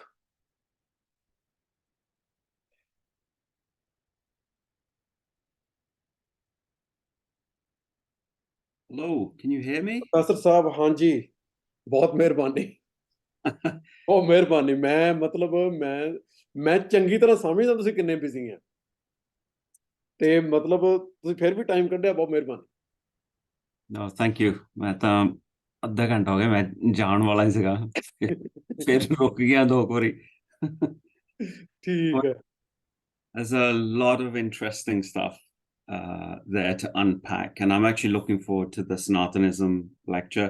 I'm not going to keep everybody long with any detailed remarks, but I just want to point to one thing right in the middle of the lecture that keeps pulling me, which is where you mentioned Dharma Shastras and why that discussion is missing in Harjot's book, basically. And it's an extremely valid question. It's also, I think, one of the kind of weak points in that whole sort of understanding of orality, textuality, and all of these things. But the point that struck me was that a philosophical vision, which is created not just in the Vedic period, but takes centuries to put into the kind of philosophy that we know as the darshanas or darshanic philosophy, the Sikh Shastras, and even before this whole thing. Brahmanic philosophy has its kind of beginnings in the Vedic period, but it takes almost 1,000 years to really develop into the kind of powerhouse that made sure that competitor positions like the Buddhists were effectively marginalized and driven out and eventually. But what's really interesting, and the point that I picked up was how a philosophical vision, a philosophical standpoint, and that's what the darshanas are. They are standpoints, they are viewpoints, they are perspectives on reality, can be transformed and were transformed into law. And that's really important, because this was not just physical written laws, because the Dharma Shastras were written as well. These are massive treatises going back from the 2nd century all the way through into the 18th century, effectively, 17th, 18th century CE. how a philosophical standpoint can be transformed into law. And what's really interesting, I think, is that law and that philosophical vision, the two things are almost the same thing, is underpinned by an understanding of divinity, that they themselves become divine and accord themselves a divine status. So these are metaphysical principles that accord themselves a divine status. And in the Spectre of the West book in chapter 5, as you know, I talked about the Vedic economy. And to me, that was essentially the Vedic economy. It's this constant undermining ontological principle that accords purity to itself, purity to the principle, purity and sacredness to the small elite group of practitioners, scholars, the Brahmins, etc., and then to the hierarchical order that becomes developed around it. And I think it's that purity and that sense of sacredness that I was trying to get at with this conception of sound and the way that the Brahmanic tradition has used the concept of sound, made it into divine sound, etc. I don't want to explore that here, and I simply don't have time, but I just wanted to kind of signal that we could have a really interesting discussion on that. And that connected to the Dharmic law, obviously Sanatan Dharma and Sanatanta and Dharma could go together. And Sanatanta represents actually an understanding of the eternality of time. So therefore, it's also a mastery of time. The reason why it's considered divine, etc., is because that it carries at the center of itself a supremacy over time, a supremacy over the world, which is embodied by the Brahmin and then enacted on the rest of society, the world, etc. All right, is there a point to what I'm trying to get at? This is a long shot, and I don't have the time to explain it, but I teach a course. I just finished teaching a course called Race, Caste, and Religion in the United States and India. And I've been trying to figure out for years, I think going back 25 years, what is the connection between metaphysical positionality, metaphysical understandings of things like Dharma, for example, and Sanatanta, the eternality of time, the supremacy of the world, supremacy of the time, and positionalities on race. And why is there such a convergence between the reaction towards caste and race that we see in India and in places like Europe and the United States? And it's, one thing that I think we could explore in a future lecture is that connecting both of them is the position of the Arya, whether it's the Aryan sense of Aryanness that Europeans and now Americans have kind of resurrected, or Aryavarta, the world of Aryas, etc., as in Arya Samaj, and then the general understanding of the Arya, the purest form of the Brahman, etc. But also, the figure that underpins the Savarna tradition in general, right? How these two things are converging today to resurrect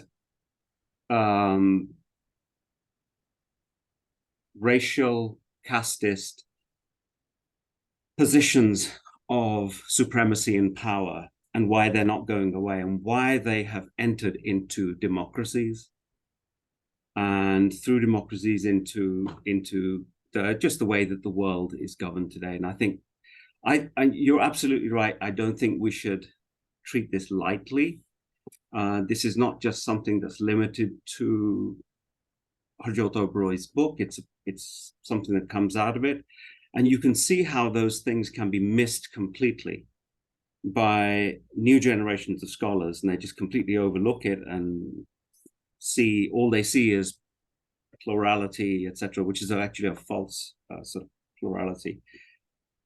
But I think it's all connected to desire for supremacy, and that's really just the point that I kept taking away from the rest of your lecture as well. And I really look forward to the debate on Sanatana thing, because I've written on it, and I could see that in the Nirmala texts that I was looking at in the 19th century, because even in the Fridgård, you look at if you look at the preface to the Fridgård, they're using I can't remember the guy who wrote the thing now, but he's using Sanatana as a way of designating the superiority of his own consciousness, and therefore the consciousness of his particular social group, Brahmanic, Kshatriya, etc., etc. So this is something, we need to kind of keep looking at. And my computer's about to close soon, actually. So I'm going to go on. I'm just going to shut up there. One question you may respond to it today, next lecture, or in your next writing. The other day when we spoke on the phone, you mentioned something about Dharma Shastras and Dharma Sutras are ontology. Yeah. Would you like to elaborate on that? Not without giving a lecture on it. Okay. I'm happy to. And Dharma Shastras are kind of on my mind, because one of our Sanskrit scholar that we've taken on here is a scholar of Dharma Shastras. Okay. And it rubs people up in different ways, basically. I would like to listen to those thoughts whenever you have time. And if you like, we would like to hold that talk here. That would be nice. Thank you so much for sparing time and sharing your valuable thoughts.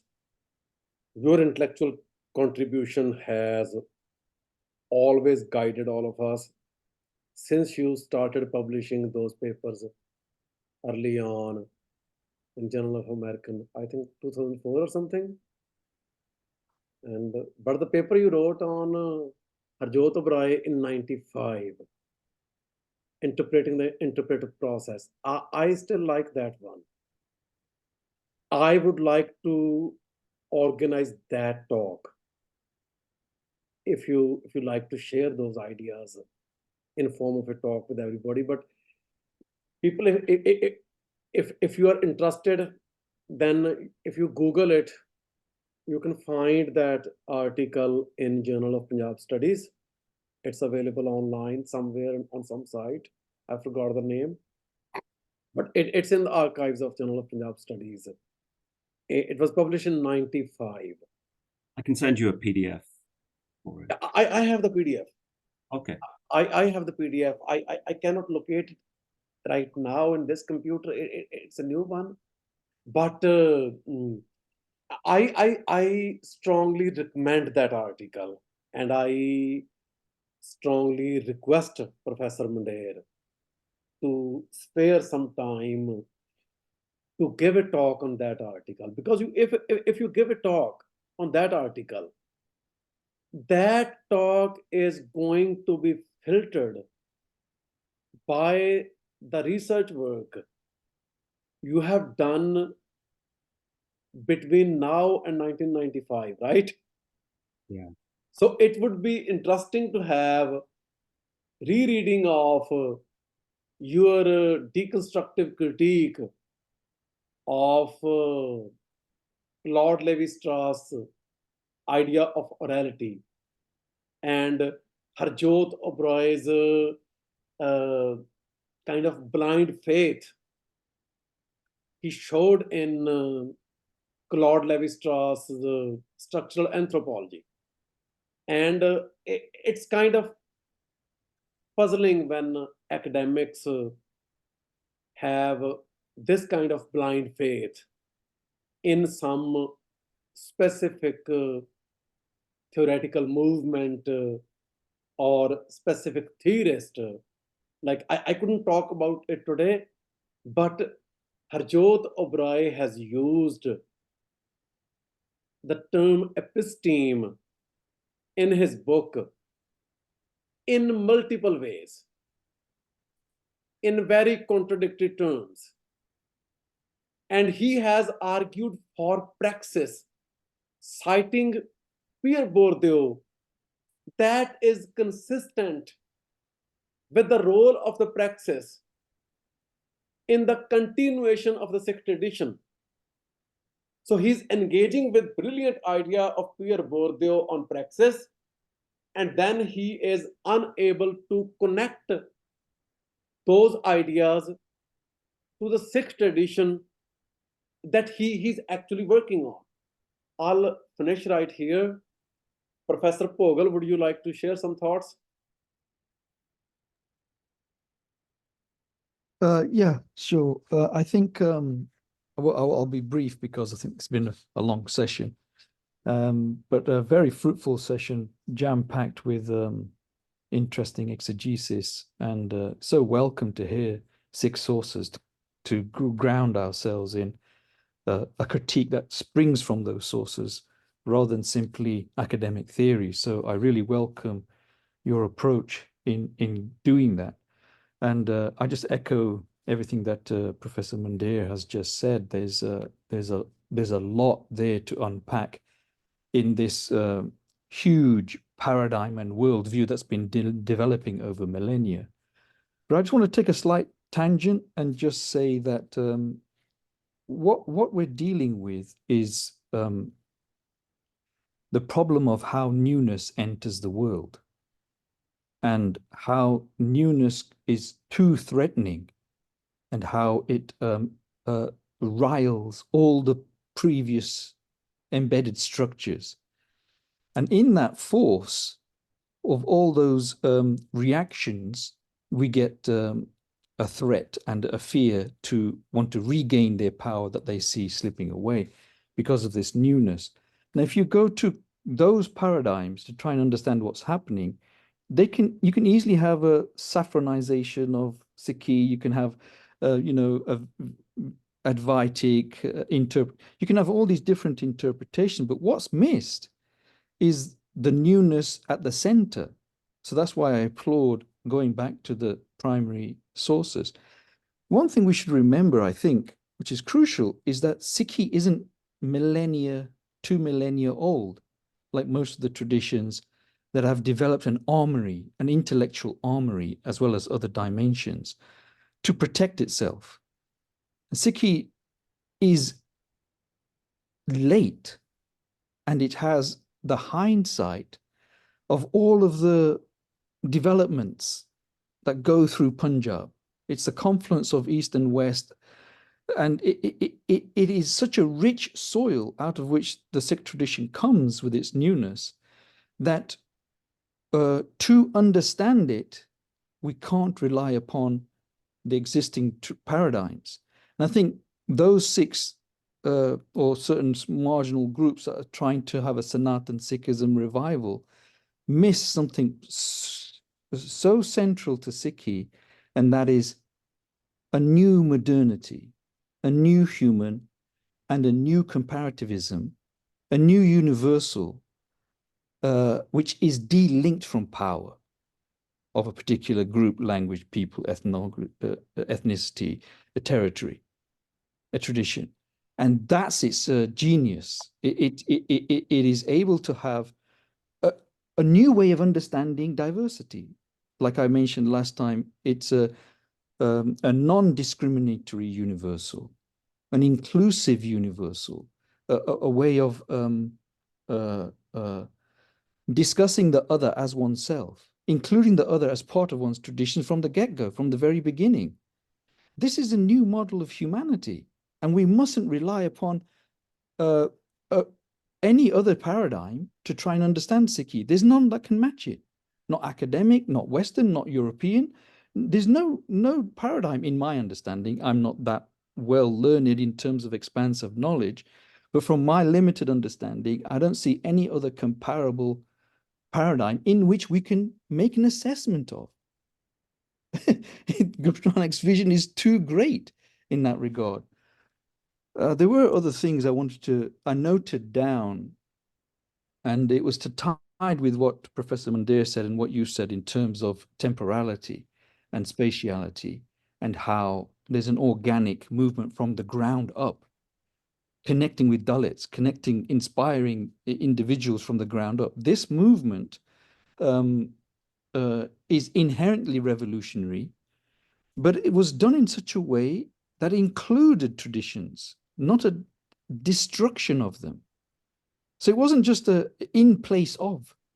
Gurus didn't come to replace and become in place of, as a new power. It emerged by the inspiration in the hearts of individuals that heard the Shabads.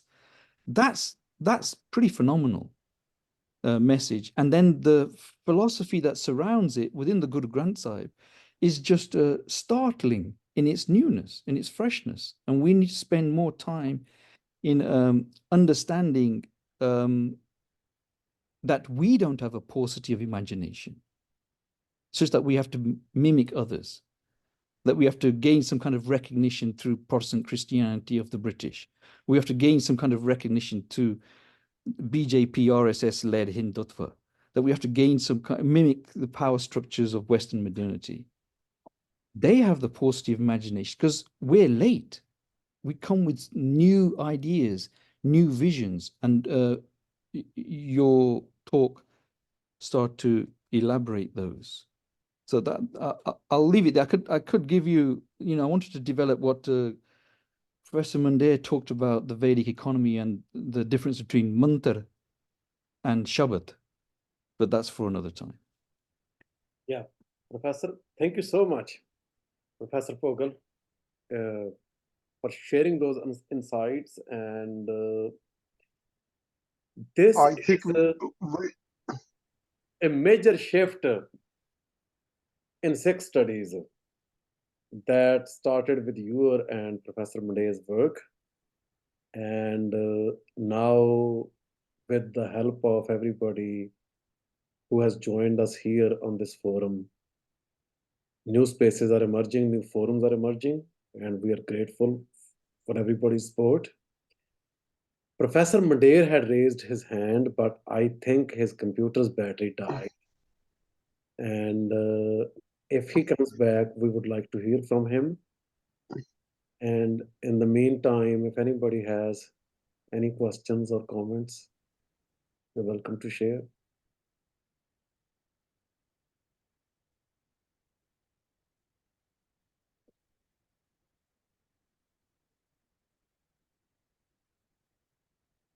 Okay. So I think there are no questions, and we have. Hello, very good afternoon. Can you hear me? Yes, I can. Yes, I can. yes. My name is Dr. Rishi Singh, based in Vancouver. And I really was quite intrigued by your lecture. Thank you so much. Thank you so much for joining. For sharing valuable information and taking me back to my days when I was doing my research as well in Sikh studies and Northwest Indian history. Yes. I'm quite intrigued by the usage of the word Brahmins, and which often is reflected in your lecture. So would you elaborate on this, whether it is brahmanical sensibility or is it the Brahmins as a community you were talking about? Brahmanical sensibility represented by the Brahman caste group.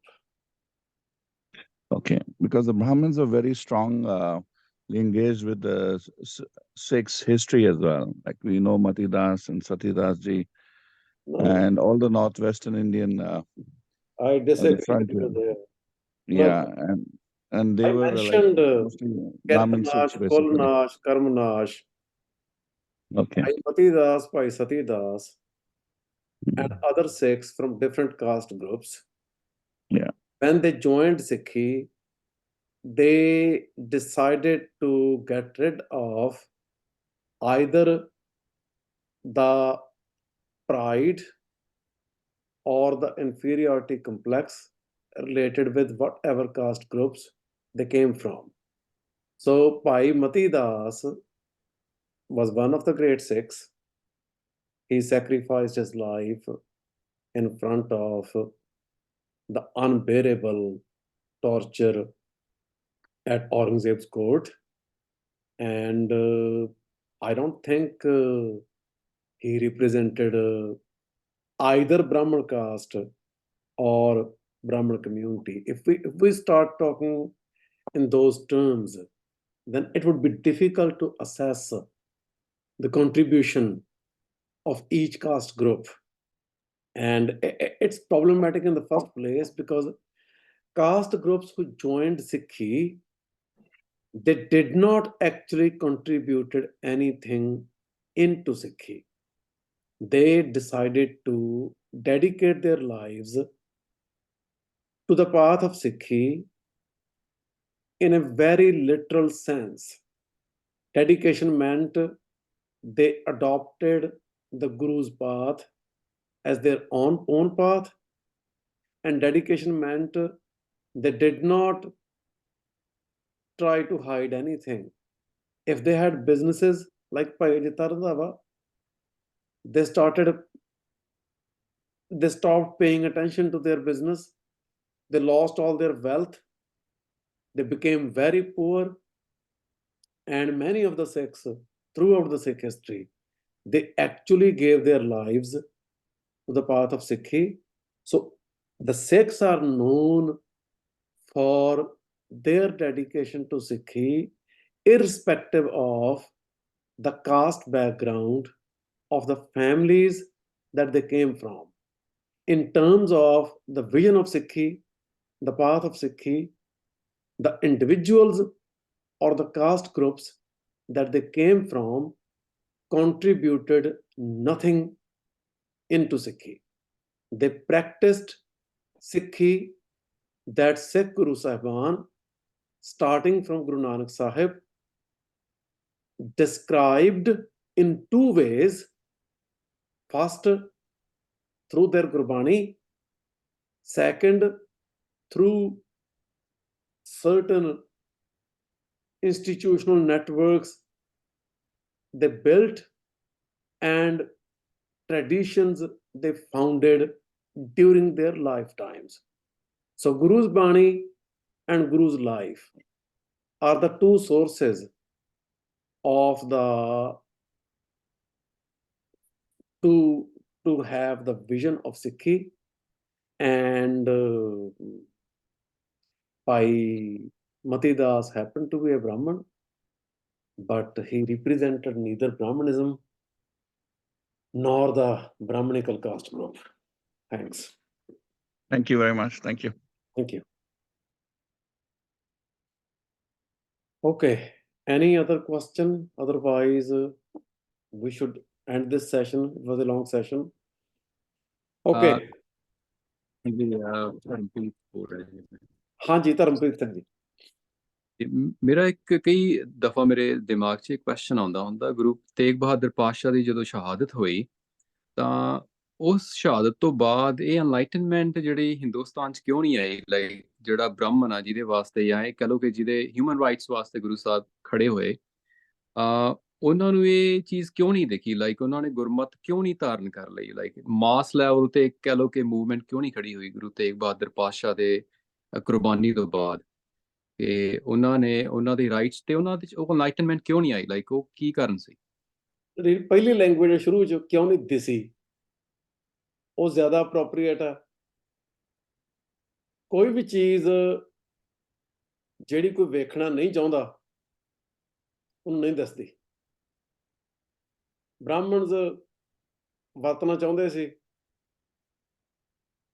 ਲੋੜ ਮੁਤਾਬਕ ਸਿੱਖਾਂ ਨੂੰ, ਸਿੱਖੀ ਨੂੰ, ਗੁਰੂ ਸਾਹਿਬਾਨ ਨੂੰ ਆਪਣੇ ਸੰਕਟ ਦੇ ਮੌਕੇ ਤੇ। ਇਸ ਤੋਂ ਵੱਧ ਕੁਝ ਵੇਖਣ ਦਾ, ਕੁਝ ਸਮਝਣ ਦਾ ਉਹਨਾਂ ਦਾ ਆਈਡੀਆ ਹੀ ਨਹੀਂ ਸੀ। ਉਹ ਬੜੇ ਸਪਸ਼ਟ ਸੀ ਵੀ ਇਹ ਹੁਣ ਟਾਈਮ ਹੈ ਇਹਨਾਂ ਦਾ, ਅਸੀਂ ਇਹਨਾਂ ਦੀ ਸ਼ਰਨ 'ਚ ਆ ਰਹੇ ਹਾਂ, ਜਦੋਂ ਸਾਡਾ ਟਾਈਮ ਆਊਗਾ ਅਸੀਂ ਵੇਖਾਂਗੇ। ਤੇ ਉਹਨਾਂ ਨੇ ਵੇਖਿਆ, ਬੋਧੀਆਂ ਨੂੰ ਵੇਖਿਆ ਸਾਡੇ ਤੋਂ ਅੱਜ ਤੋਂ 2000 ਪਹਿਲਾਂ, ਸਿੱਖੀ ਤੋਂ 1500 ਸਾਲ ਪਹਿਲਾਂ ਇਨਹੈਬਿਟ ਕੀਤੀ ਬੁੱਧਿਸਟ ਸਪੇਸ, ਬੁੱਧਿਜ਼ਮ ਨੂੰ ਅੰਦਰੋਂ ਟਰਾਂਸਫਾਰਮ ਕੀਤਾ। ਜਿਹੜਾ ਮੇਨ ਸਟ੍ਰੀਮ ਬੁੱਧਿਜ਼ਮ ਸੀ ਉਹਨੂੰ ਹੀਨਯਾਨ ਕਿਹਾ, ਸਮਾਲਰ ਔਰ ਇਨਫੀਰੀਅਰ ਵਹੀਕਲ। ਜਿਹੜਾ ਬ੍ਰਾਹਮਣੀਸਾਈਜ਼ਡ ਵਰਜਨ ਆਫ ਬੁੱਧਿਜ਼ਮ ਸੀ ਉਹਨੂੰ ਮਹਾਯਾਨ ਕਿਹਾ, ਗ੍ਰੇਟਰ ਵਹੀਕਲ। ਸੋ ਜਿਹੜੀ ਚੀਜ਼ ਕਿਸੇ ਦੀ ਵੇਖਣ 'ਚ ਦਿਲਚਸਪੀ ਨਹੀਂ, ਉਹ ਕਿਵੇਂ ਦੱਸੂਗੀ? ਤਾਂ ਤੁਹਾਨੂੰ ਇਹ ਲੱਗਦਾ ਉਹ ਗੁਰੂ ਪਾਤਸ਼ਾਹ ਦੇ ਕੋਲ ਆਉਂਦੇ ਆ ਤਾਂ ਉਹਨਾਂ ਦਾ ਮੋਟਿਵ ਪਹਿਲਾਂ ਹੀ ਕਲੀਅਰ ਸੀਗਾ ਉਹਨਾਂ ਨੂੰ ਕਿ ਵੀ ਇਹਨਾਂ ਦੀ ਚੜ੍ਹਤ ਹੈ ਤੇ ਇਹਨਾਂ ਦੀ ਦਬਦਬਾ ਹੈ, ਤਾਂ ਸ਼ਾਇਦ ਸਾਨੂੰ ਜਿਹੜਾ ਮੈਨੂੰ ਨਹੀਂ ਲੱਗਦਾ। ਜਿਹੜੀ ਹਿਸਟੋਰੀਕਲ ਐਵੀਡੈਂਸ ਹੈ ਉਹ ਇਸ ਪਾਸੇ ਆਪਾਂ ਨੂੰ ਗਵਾਹੀ ਪੇਸ਼ ਕਰਦੀ ਹੈ। ਹਿਸਟੋਰੀਕਲ ਐਵੀਡੈਂਸ ਇਹ ਸੁਜੈਸਟ ਕਰਦੀ ਹੈ। ਮੈਂ ਤਾਂ ਕੋਈ ਅੰਤਰਜਾਮੀ ਹੈ ਨਹੀਂ ਵੀ ਗੱਲ ਨੂੰ ਸਮਝ ਸਕਾਂ ਜਾਂ ਕੋਈ ਫੈਸਲਾ ਦੇ ਸਕਾਂ। ਪ੍ਰੋਫੈਸਰ ਮੰਡੇਰ ਸਾਡੇ ਨਾਲ ਦੁਬਾਰਾ ਜੁੜ ਗਏ ਆ। Professor Sahib had raised hand when Professor Pogal was speaking. So I would like to listen to Professor Mandair first, and then we can continue the discussion. Oh, sorry about that, folks. My computer crashed and I had to restart it. So I'm late to go home. ਮੇਰੇ ਜੁੱਤੀਆਂ ਤਾਂ ਪੈ ਹੀ ਜਾਣੀਆਂ ਹੁਣ, ਮੈਂ ਬੈਠ ਹੀ ਲੈਣਾ ਥੋੜੀ ਦੇਰ ਹੋਰ। So I just wanted to piggyback on what Professor Pogel was saying, basically, and just trying to figure out what the point was. And it was about diversity. I think the diversity, the plurality at the heart of, I think, Sikh cultural memory, the Guru Granth Sahib, in particular, it deeply disturbs the metaphysical vision that's at the heart of the Dharma Shastras and of Brahmanic tradition. And I think that is where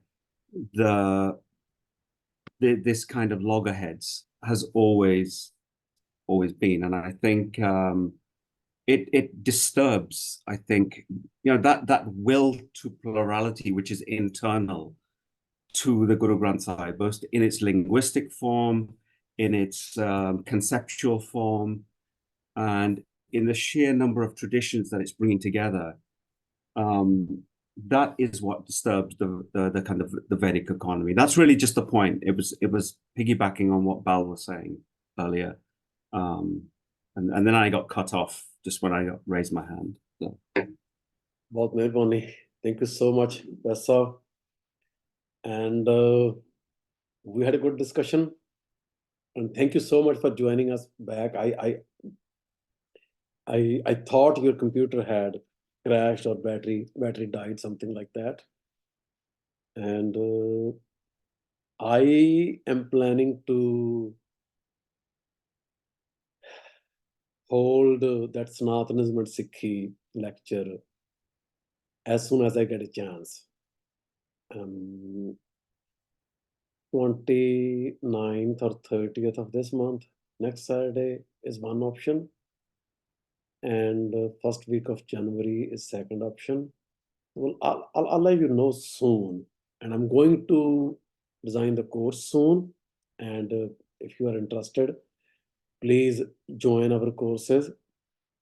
Ran Fateh Chattas, first Panji Parminder Mehta. Excellent discussion. Thank you so much, Dr. Parminder Mehta. So nice to have you here. Ran Fateh Chatta. Drawing from both the lectures and Professor Pogal's comments, are we to understand the universality of Sikhi as a result of inclusion or destruction of prior other traditions? Professor Pogal, would you like to respond to this? Yes, this is precisely the point, is that its universality exists in a form that doesn't necessitate destruction. It necessitates an acknowledgement of the humanity of all the beings beyond their religious, linguistic, ethnic identities. Beyond all of that, there's a human being that's there, and that's how the gurus connect. It's that they don't have a hierarchy of beings. It's that the human beings have mercy, have compassion, and it's that they appeal to as a new form of spirituality, a new form of spirituality that cannot be made into techniques. And every other specialism, every other spirituality, every other universalism has some kind of ground upon which there's a specificity named. A particular technique, particular mantra, particular language, divine, etc. And so that's why it's so upsetting to all those other traditions, is because they've got a stake in the game and a guru is calling them. It's a false stake. You're necessarily excluding others because of your particular vantage point, your particular understanding of universal. Where the Sikh starts to appeal to the humanity of all beings beyond any specialism. And I think that there's a great lesson there. So it doesn't necessitate destruction, it necessitates transformation. Thank you. In the diversity, in the plurality of ways. It doesn't deny the plurality and diversity of creation. It reinvents it.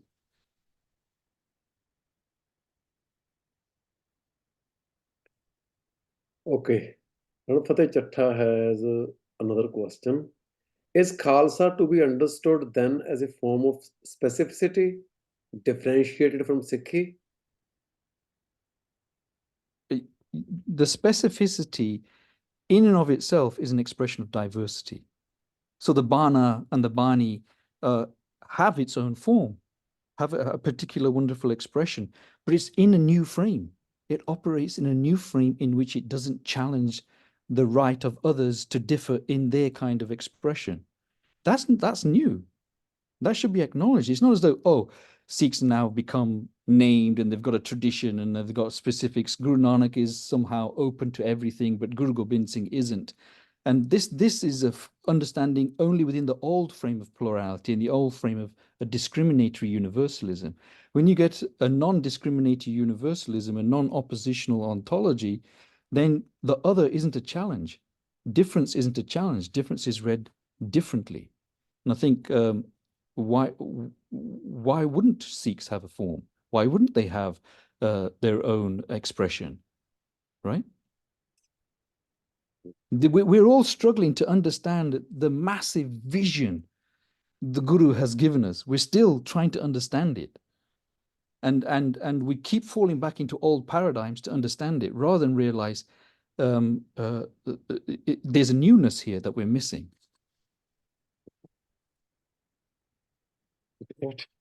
Okay. Thank you so much for all of you for joining us. We thank all of you for sparing time for such a long session. And we are well aware of the responsibilities and projects both Professor Pogel and Professor Mandir have. And despite their extremely busy schedules, they have spared time today once again. And I don't want to keep pushing them, but it would be excellent if they join us in our lecture on Sanatanism and Sikhi. And we're going to organize that soon. And that's about it. Any other announcement, Professor Sharbir Singh? Oh, I think that's it. Thank you so much. Vaheguru Ji Ka Khalsa. Sahib,